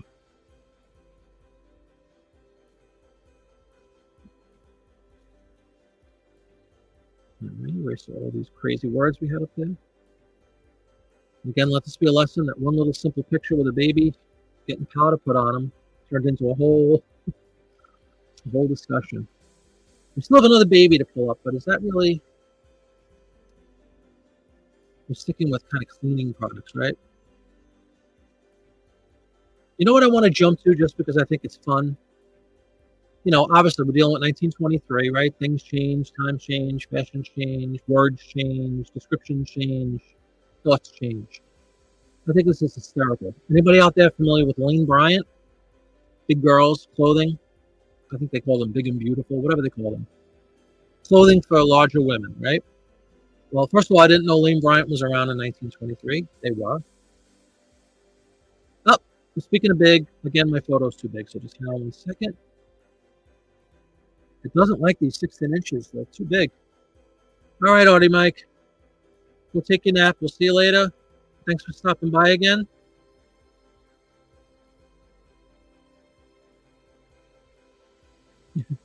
Lane Bryant, Sarah? Okay, cool. Well, get ready for this. Brace yourself for this one. Not brace yourself, but it's kind of funny. We're going black and white ad now. We're out of the color. Too expensive for the time. Lane Bryant apparently didn't have enough money to to pay for a color ad in 1923. Let me just reduce the size on this one, and then we will. Pretty ironic that the Lane Bryant ad is too big to fit. Okay, Lane Bryant. Green Giant. Lane Bryant. Yeah, this was 4150 pixels by 6255. That is a big picture. Let's get it down. Save it. Okay, let's take a look at this ad. You'll see why I think it's funny. There's two reasons I think it's funny.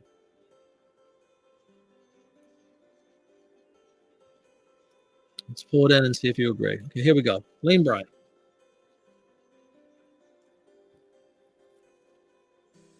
I'll let everybody take a look and let me know what you think is funny.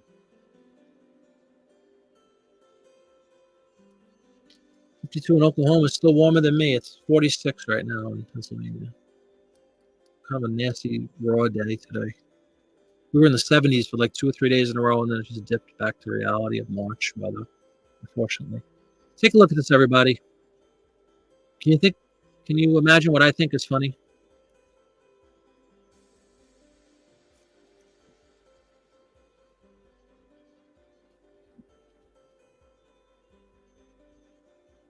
Wow, I'm watching our show here on another machine.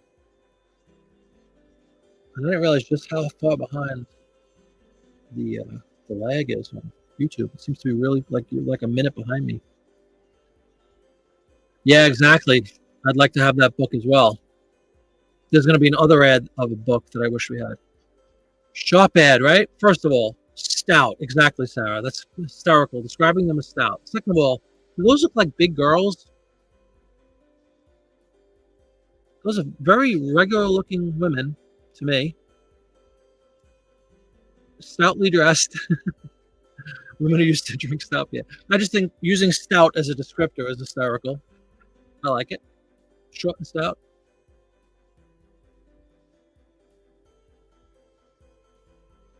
Uncle Darwin.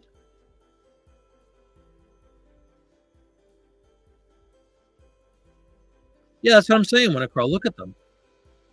So I thought that was fairly ironic and funny. Margaret Dumont. Is she in the ad? Isn't that Groucho's foil in all the Marx Brothers movies? I agree. They don't look heavy. Women like to drink stout. All right, let's get rolling on this one. Did anybody know that Lane Bryant's been around since at least 1923? This is my first of all the ads. I've done thousands of ads. I've never come across a Lane Bryant ad before. And you can see when we go to the robust beauties. Yeah, yep, Margaret Dumont. She was like the upper crust snob. Foil for Groucho. Groucho Marx, one of the greatest men that ever walked the earth. In my humble opinion.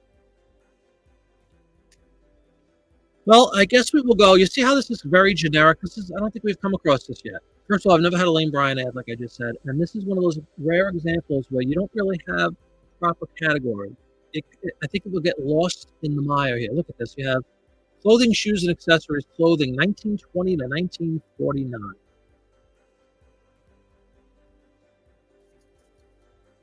Yeah, she was oblivious, Minocro, absolutely. She was supposed to be a very, very nice woman, too, and they were good friends. Groucho and her. If we throw Lane Bryant a cool ad like this in a 30-year category, a 30-year span of clothing ads, I fear it's just going to be lost. I think we're going to have to kind of do it, though, because the other alternative is something, the dreaded other collectible ads, which is even more, broad, way too common, and you'll never get seen. So we're going to change some things here. I'm going to change to women's clothing. That's for my own personal store category. Do I have clothing? I think I do. Yes, clothing. Fashion is no, isn't that crazy? Unless, I say that, but All I have in there so far is Lane Bryant. So maybe if we add some more words, we will come up with a different selection of categories to pick from. Let's fill in what we do know. Black and white ad. Bryant.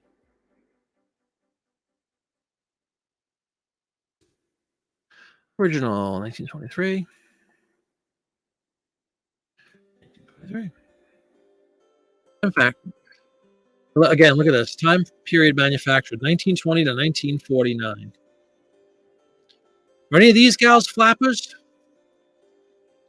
Now, where are we getting Margaret Dumont from? Is she actually in the ad? I haven't blown it up to look. Because if she is, that's something you definitely want to mention. And Fifth Avenue is a good one, too. For those of you who don't know, Fifth Avenue is fashion capital in New York.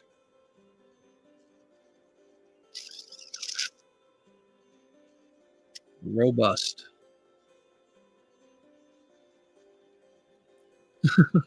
Again, the wording is hysterical.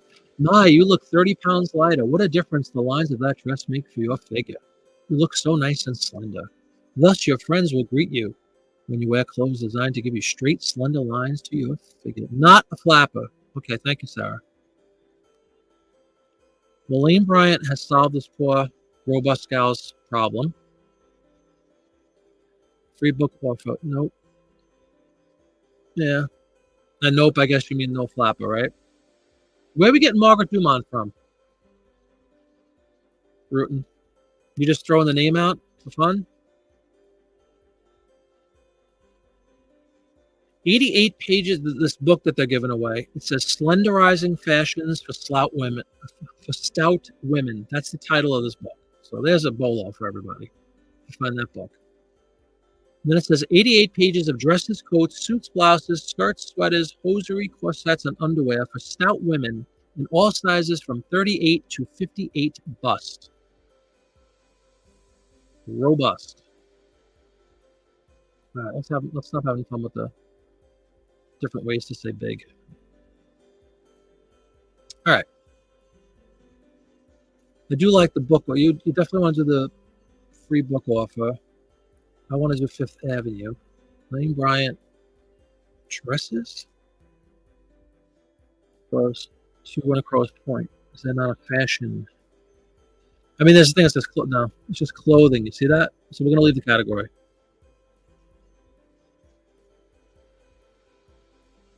All right. What are we gonna go with some words, people?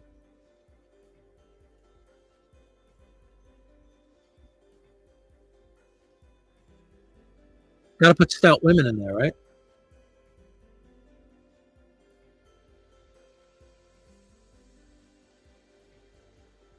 Yeah, that's for sure, bro. Outerwear, pigeon breast. Is that really what's called? Which the one in the middle, or this one that we see on the right side? Sort of fat casual. Yep.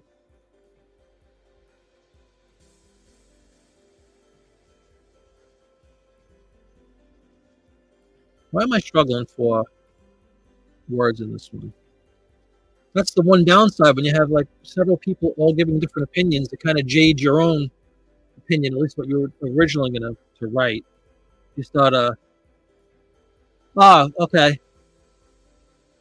Not you rooting for Alex. She was stout. She was also like 6'2", wasn't she? She towered over Groucho. Well, Groucho was probably really good. Fashion, says CJ. I like fashion. Stout women. Now here's a possible case with the dreaded roaring 20s. Roaring 20s fashion, maybe? Let's quote free book. Yeah, we got a free book. That's right. Fashion. Free book. It's probably going to take us to the end of that one, right? Pretty much.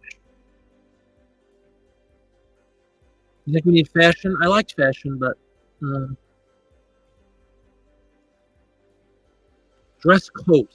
That's actually better than dresses, isn't it? That's a dress coat. Ah, my goodness, I'm short one. What is stout?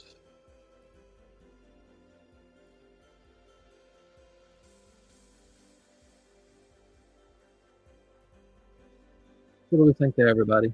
And for the Victorian amongst us, it says Lane Bryant, dress coat, finished print ads, stout fashion, free book offer.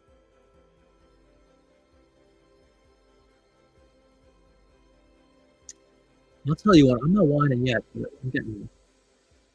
I want to know where that free book is. That's hysterical. I know, people are idiots. You're right about that, Rutan. You put that in. I thought I was getting a free book.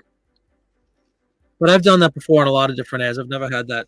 I'm sure there'll be a first time, but so far nobody's been dumb enough to think that was an offer for a free book. But I definitely understand your concern wholeheartedly. I think I'm going to let this one go. It is 7:07. I think I'm going to do one or two more. Is it a fur coat?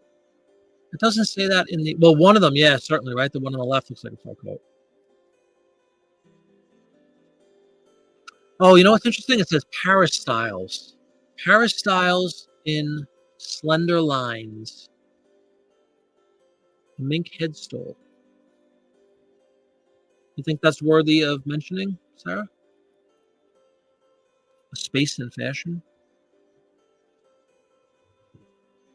I don't think Lane Bryant is in caps. I'm going to crow, right? You see down here? I did want to put Fifth Avenue.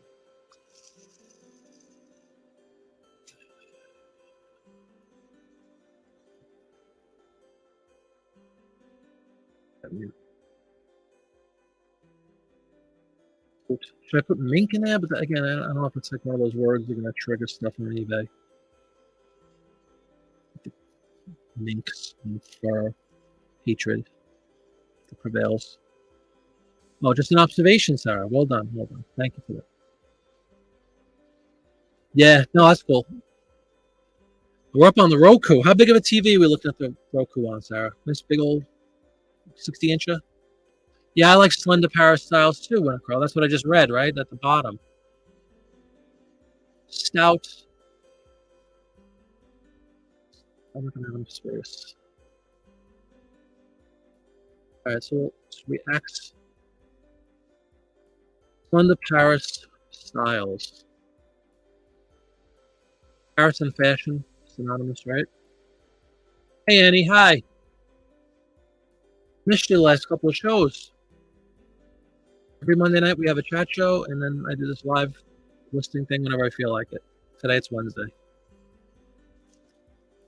40-inch? Oh, cool. Okay. Does it look good? Does it come across well? The screen sharing and all that? Plus size, because that's the modern term. Yeah, we were talking about that, Annie. How much have you watched of this one? We started off laughing at all the different terms, you know, how things change, obviously, over time, and the wording and the verbs that are used and all that. I'm not saying what's right or wrong, I could care less, but I just think it's funny and kind of fun to see the different styles. But plus size would probably grab people of today, obviously, right? But I like this. I got to get stout in there because it's just such a cool word. Stout. I like the slender Paris style is right out of the wording. Can I fit plus size? Got one short. Come on. Now we're gonna put Lane Bryant coats. Just a little more little size. How about that? I like Annie coming in with a excellent suggestion. What do you think, guys? Gals? Flappers? Victorians? Annie, what, yeah, exactly. Great point again, Annie. Yes, we were talking about that with some other ads earlier today. If you want to watch the replay about what people would search for. Sometimes it's you dumb it down a little and just put really basic keywords in there, thinking that people are going to search for baby and mom and mother instead of trying to get, you know, sophisticated with it.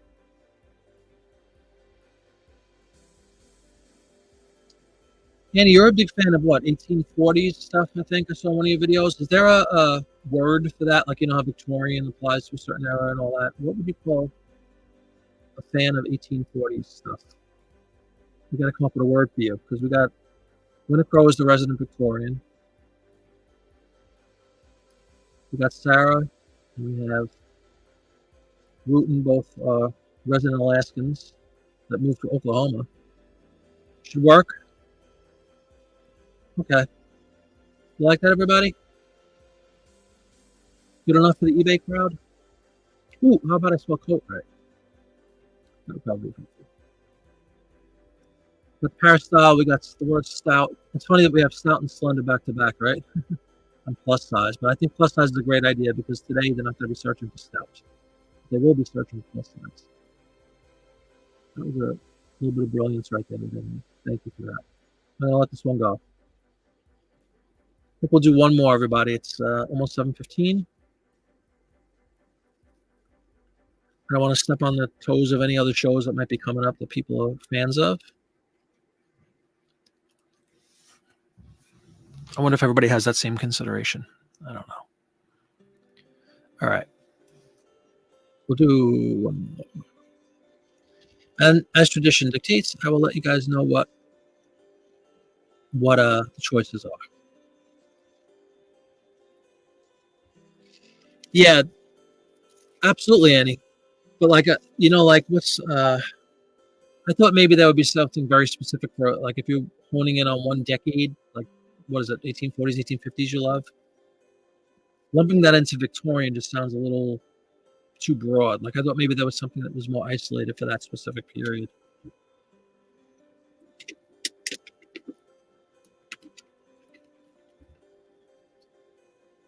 But I guess saying Victorian, then you would be a Victorian too. Oh, cool. Okay. Good stuff. Thanks so much, Roger. Thanks for showing up. I appreciate it. Yeah, we do this kind of really whenever I feel like doing it. I'm always listening. I have a weekly chat show on Mondays. That seems to be our time slot now. We've done 6 of them already. 7? I have a new special guest coming up this Monday, which I will be announcing shortly. Look out for that thumbnail and the teaser and all that stuff will be coming up probably by Friday for Monday's show. But I'll have Travis on as always, my partner in crime, and then we have a special guest making his debut on YouTube. So look out for that. 300 to 1400, as in the years. Like Bronze Age.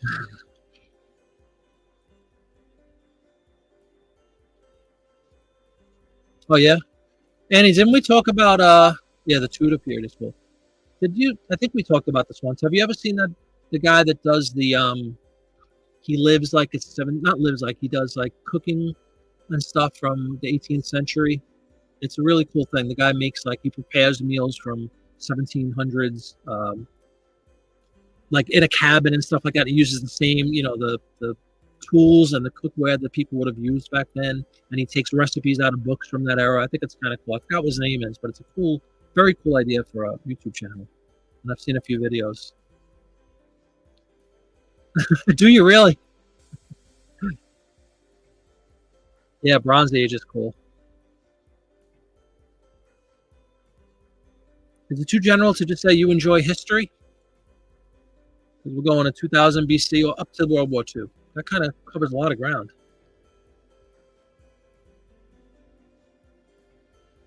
All right, let me let everybody know what our choices are for our final ad of this evening's show. We have some more like in this houseware stuff and cleaning and soap and things of that nature. We have hosiery. We have another baby thing, but I think we have 2 more baby ones. We have some personal care products.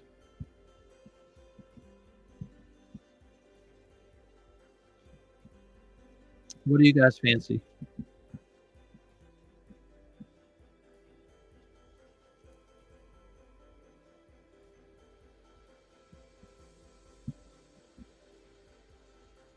I heard through the grapevine that Winifro is a collector or a fan of collecting swords. Is that true? Which would explain she did fencing. I wonder if you ever sword fights. I just read them. Oh, you have Victorian ears too, Winifro. Let me read you the choices again. Markland? Oh, I'm not sure. Okay, let me read the choices again. And this is just high level, category type of thing without getting specific, just to see what everybody's interested in. We have several along the same lines we're doing now, like clothing and houseware stuff and baby powder and things of that ilk. And then we have soaps. We have a radio ad, an old radio ad, which is very cool from that time because radios are still a fairly new product if you think about it. Probably what, 20 something years old at that point. We have some personal care products. And we have some a hosiery ad, which I guess is kind of the same as clothing. So that's basically a home goods, clothing, soaps, radio, and personal care. And we actually have one more food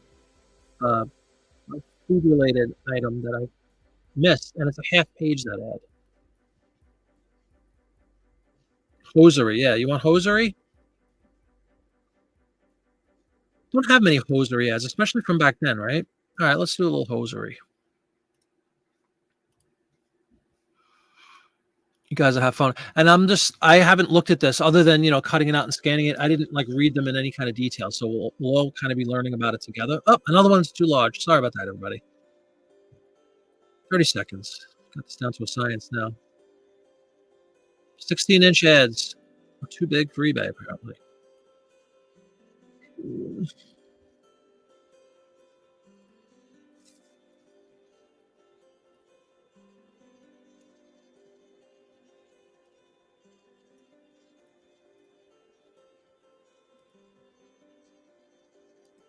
Okay, just resizing it.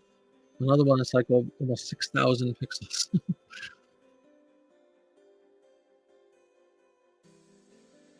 Okay, let's bring in the hosiery. Oh, you want radio?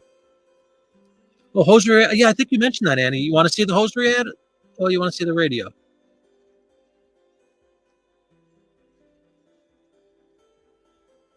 Let's get a vote, everybody. Should I put one of those polls up that everybody does? I never did that before. Let's see.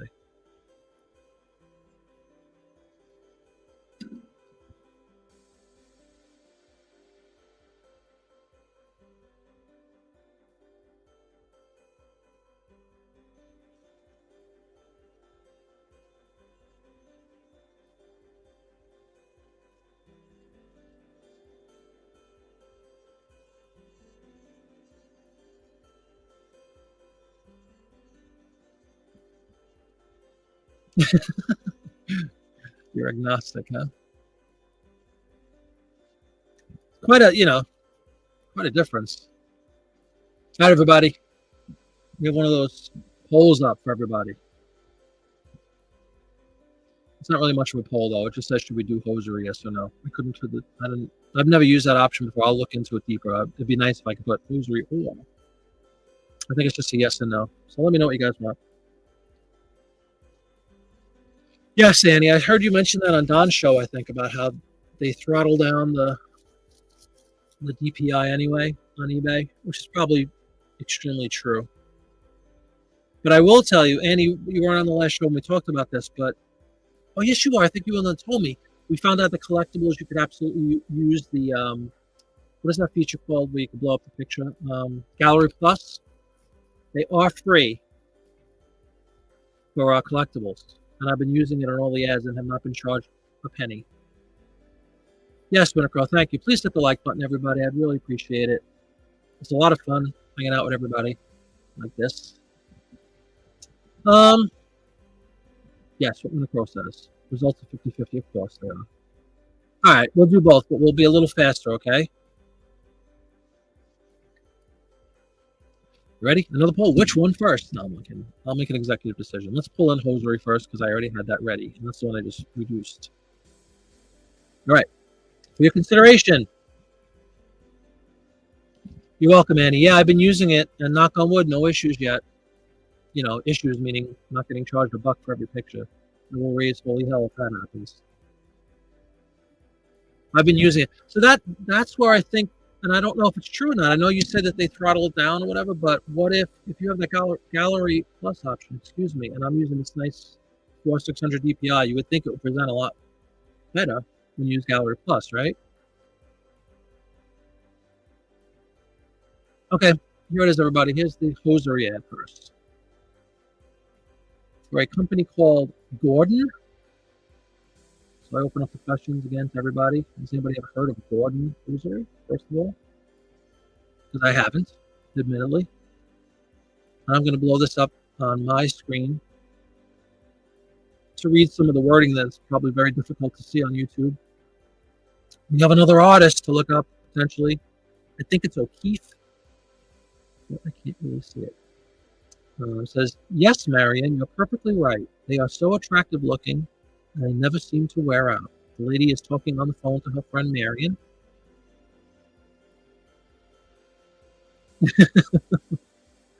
Yeah. Look at the phone. First of all, how cool is the phone? All right, Annie, I appreciate it. But you know what I mean? Logic would kind of dictate, like, why would you have lousy, if you only had 72 DPI, how bad would that look if you blew it up? Is that what that's called? Candlestick telephone? I know it's a classic telephone. I never knew that was the name of it, though. Awesome, awesome, awesome. Well, anyway, Gordon Hosiery. Are we familiar with Gordon Hosiery? Anyone? Do they still exist? Let's get that in there, though.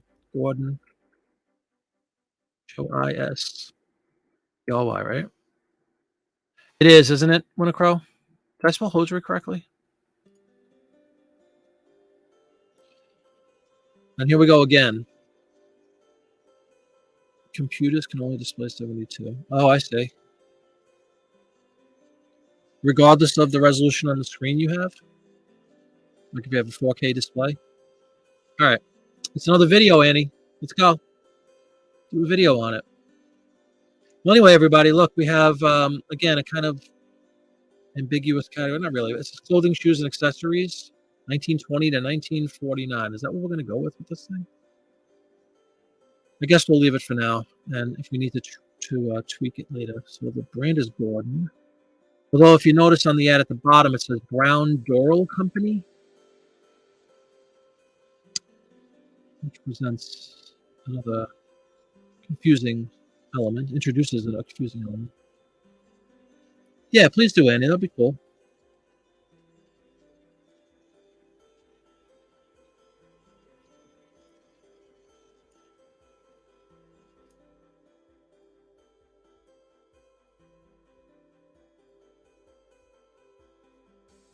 Wow, very cool. Well, we're definitely going to get those. Yeah, 1923. October of 23. It looks older, doesn't it? It looks Victorian when you look at the photo, the illustration. But it is absolutely October of 23. Maybe it was made to look old-fashioned for 1923. Made to look more like 1890s or something. I'm not sure. All right. Well, that's all this said. Two cool keywords, though, Annie. Oh, okay, yeah. She hasn't bobbed her hair. Yeah, she has very Victorian style hair, right? Or Edwardian hair, maybe.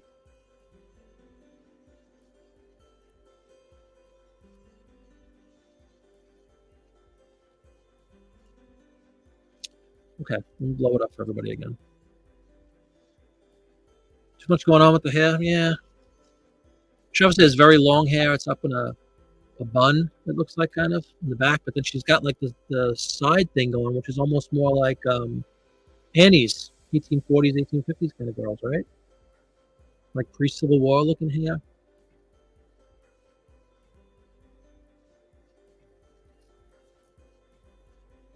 Edwardian, yeah. It could be one of those cases of everything new is old again. Everything old is new again, right, Annie? Where fashions come back into like the 30s, they had bell bottoms, then they came back in the 70s, and they came back again. A stick phone. CJ, Annie was saying it's called a, what did you have up there, Annie? There's a couple of words that she used, and I do trust her very much. Candlestick telephone. I mean, everybody's seen that phone forever. I just didn't realize it had a name like that. She may be in the parlor of her house. She may be. Again, a lot of stuff going on. Well, silk hosiery. So do we want to add silk in there? I would think so. Okay. We'll put, what did I just say? Silk, right? Why is hosiery giving me a spell check? Am I spelling that wrong? Yeah, side curls. There you go. That's the word. Hosiery is spelled correctly, right? Why am I getting a little spell check on that? Am I know? See if that, oh, now it's fixed. Okay. We want to get the telephone. What do we go with the telephone? We're going to use candlestick phone.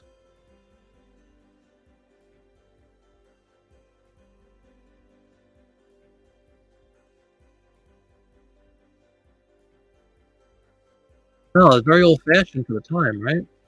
Candlestick, no problem. You were letting the cat out? Okay, so you did. The cat distracted you, right? Let's see. Anything else anybody? I like the parlor thing. That's kind of a cool thing. Showing the leg, very 20s, like you said. Yes, Sarah, with the shoe style. Is that the shoe you were talking about before? I forgot the name already. Help me, Sarah. Is that the type of shoe? I don't think so. It looks different than the other one you were talking about. Oh yeah, that's true. When you hear Roaring 20s, it's really like 25 right? 25 to 29 until the Depression. Mary Jane is a style of shoe, Annie? Okay. You think that's noteworthy? Or anything else about her outfit? Or should I put parlor? I like that word too. Not a saddle shoe. Okay. Yeah, Sarah. Annie was saying it's a Mary Jane.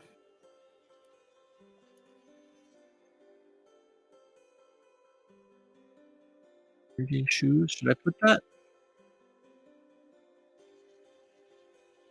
I don't want to waste words either. I mean, we have a lot to choose from, but I don't want to like put in something. You don't think? Okay. So we'll ask that. What should we put in? The parlor? Uh,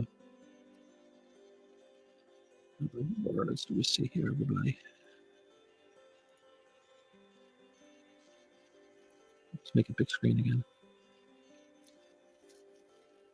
Well, let me just read the little hype sticker, if you will, from here. It says, millions of wearers of Gordon's silk hosiery have enthusiastically testified to their long-wearing quality. Long-wearing is something that you keep saying.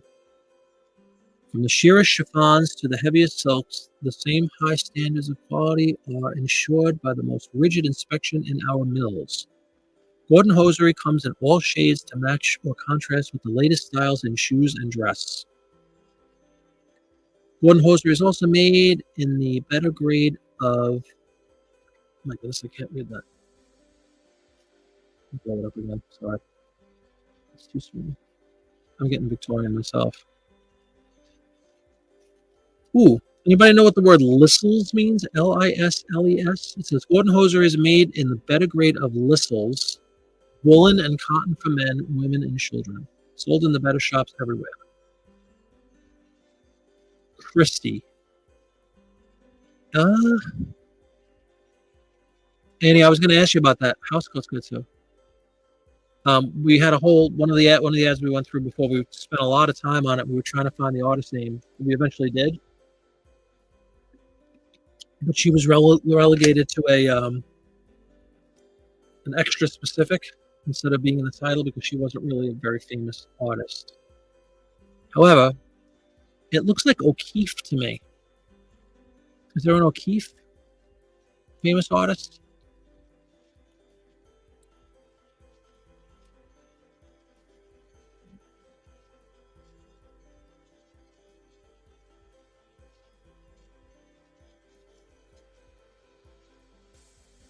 Lounging. Lounging is good too. I like the parlor thing, but again, we're running out of words here. We're running out of space to use words. Candlestick phone's got to be in there, right? You can't see it. Yeah, it's tough to see. It's kind of small. Even when you blow it up, it's not really completely legible. Lounging in parlor, how about that?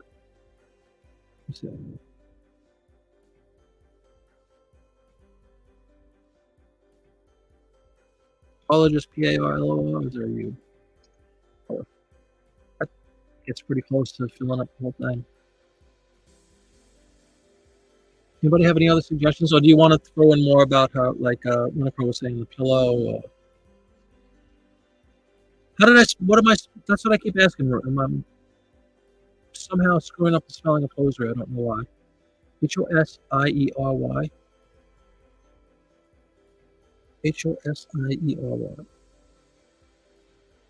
Hosiery. Oh, I had these backwards. Thank you. That's why it was giving me a spell check.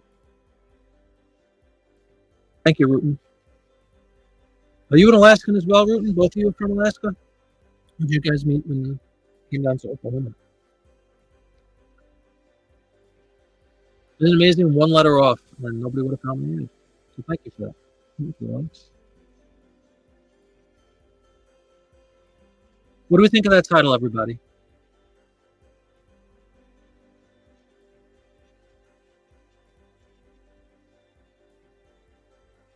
Like, even the table is pretty fancy looking that the phone is on. Born Texan. Okay, Rutan, cool. So you just went up a little bit. But Sarah came down a long way. All right, Annie, have fun. I hope you win. And thanks for stopping by. I appreciate it.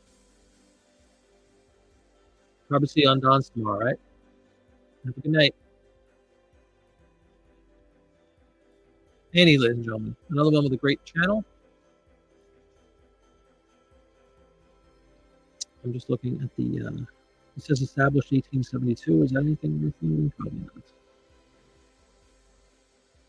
But you're right, a very old-fashioned looking overall feel to this illustration for even for 1923.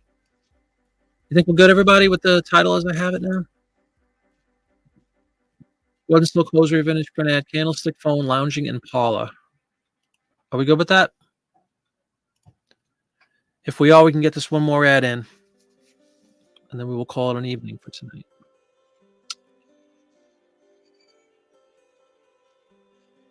All right, what we're gonna do, we're gonna let it rip. All right, and then we'll bring in the radio ad for the final one this evening. It's a cool ad. It's a cool ad. Yes. Go get him, Sarah. Thanks so much for showing up. Great contributions this evening, as always. I really appreciate it. Go have fun. List. Let me see some of your listings when you come on next time. Or do you guys have a channel, Sarah? The YouTube channel? Or an eBay store we can link for people to take a look at? Ah, one more. Okay. Last one, everybody.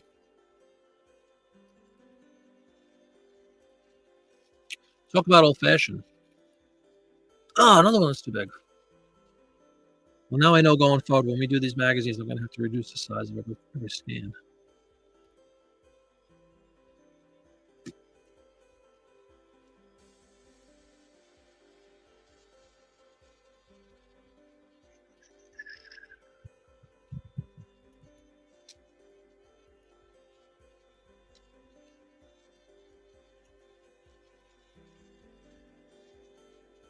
Mm-hmm.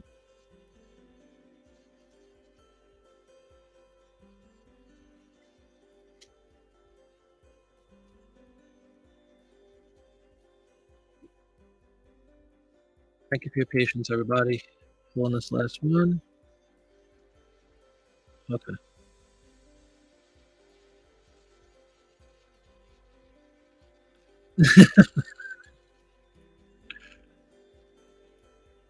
That's kind of why it's even funnier. That's my t-shirt. Let her rip t-shirts.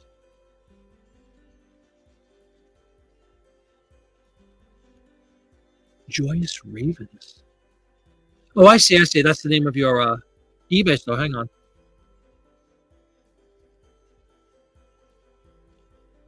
Let me I'll pull up the link.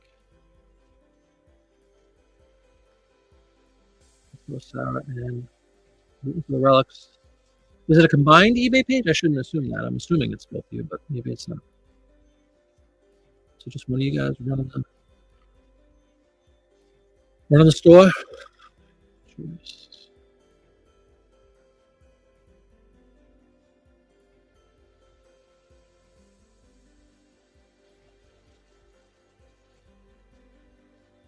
Sewing, needlecraft, and fabric, Sarah? Is that your forte?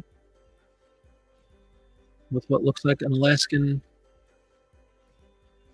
landscape photo?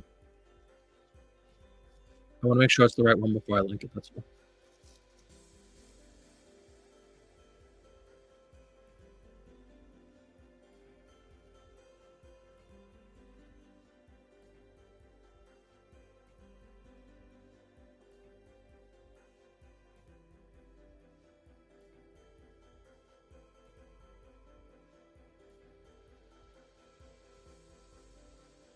Very cool. Okay, I'm going to put that link in for everybody. Go check that out. Nice store already. I think that, oh, you got a print ad. Hold on. You know I'm going to have to critique this. The 62 Monza. I just listed the same exact ad, but a different ad, but the same vehicle. The 62 Corvair Monza. Did you just list this, Sarah?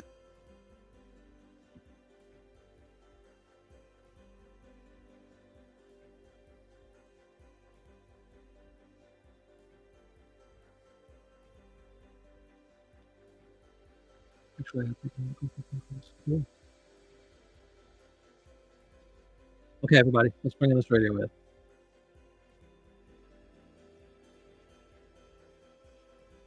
If it lives up to the hype. It's just a radio ad, but the fact that it's 1923, it's a Victrola. Here we go. Looks more like a dresser or something. You can see it says 3 new Victrola models. And they just have numbers on them, the 400, the 405, and the 410. But of note with this one, I'm going to blow it up. $340 for the radio. In 1923. If anybody's good at math and wants to do a little adjust for inflation action on this, think about how much money. That's as much as a car cost back there. The Victrola 410, the bottom item, it's an electric radio, it says, in a beautiful wooden cabinet, radio set, $340. That's a lot of money, folks, for a radio that probably sounded terrible, but at the time it was state of the art.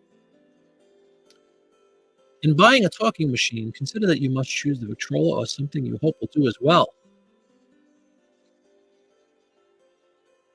All right, everybody get their fill of the visual there?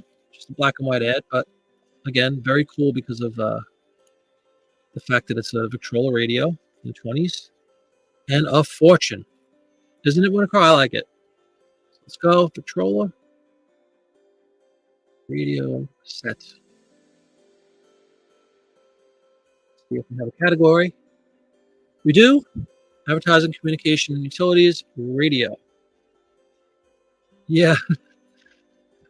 You could put your coffee on there. You could put your candlestick phone on it. Change my category from my store to radio. All right, so we have Victrola. We have it set in the right category. We have it in my right store category. Yeah, Sarah, exactly. That's what I'm saying. So it's like 15, 20% of the value of an entire house for a radio. That's ridiculous. I wonder who they were appealing to here. Man, original, black and white.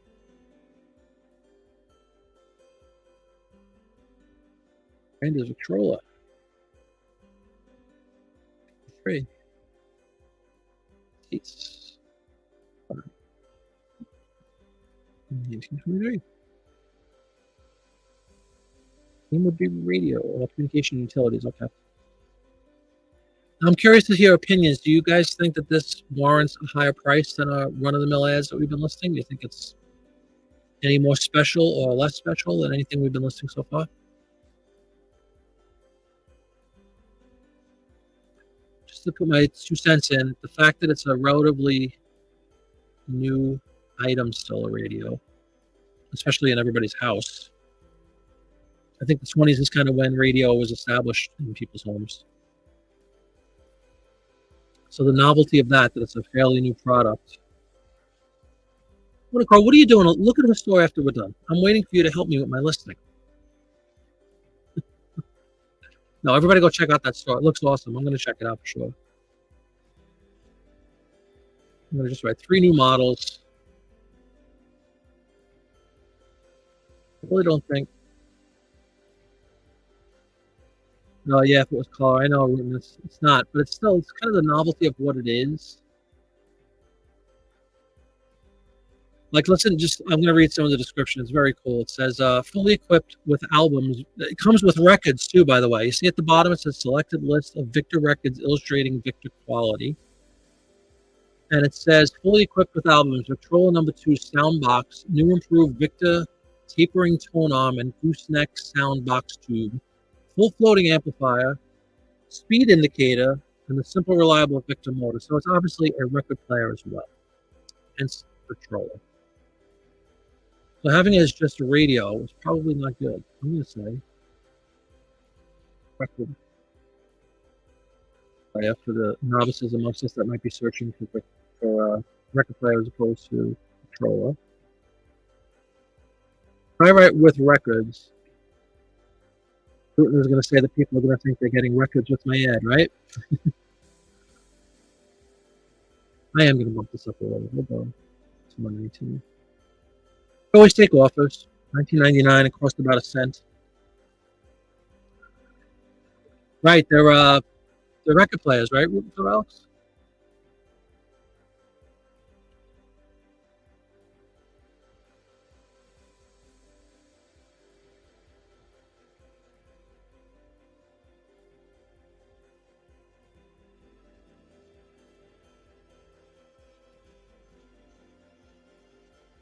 Victrola keys sell for $35.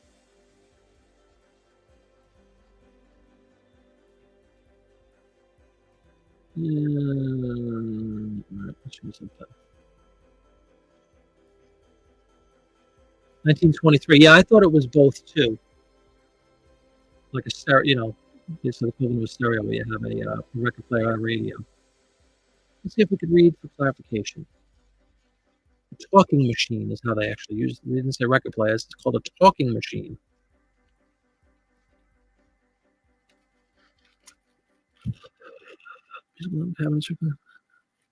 Well, this is how it's worded. It says, the 3 new Victrola models illustrated herewith incorporate Victrola musical quality in cabinets reflecting all the skill of the master designers of other generations. A perfect combination of art and utility with a moderate cost, which I debate, resulting from our unqualified facilities and unequal facilities and long experience. Built entirely in the Victor factories, which are the largest devoted entirely to the production of one musical product. In buying a talking machine, consider that you must choose the Victrola or something you will hope will do as well, and remember that the Victrola, the standard by which all are judged, costs no more. It comes with records, so it obviously plays records. The question is, does it have a radio component? It just says talking machines. So we want to find out if talking machines are synonymous with a radio or a record player.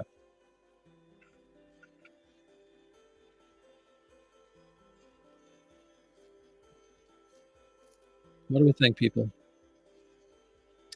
I think I might use talking machine in my description, though. It's old-fashioned, but it describes it well. I think that's pretty good.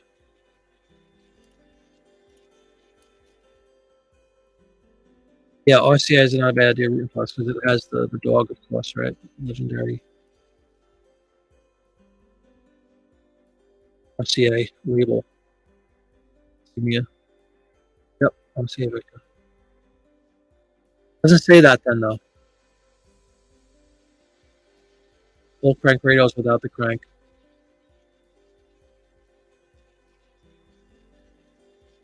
Oh yeah, to sell the actual machines. Okay. Well, thanks for checking on that, everybody, because I would have had it listed in radios, which is not correct.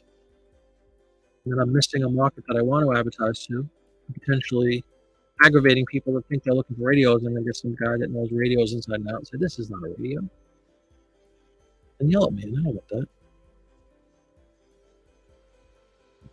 Alrighty, we'll go talking machine. Even though Sarah's afraid that I'm going to get people thinking that we're selling talking machines. Hopefully it's a keyword that people will search for that are interested in this stuff.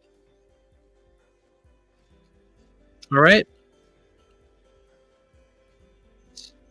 747. I'm going to list it.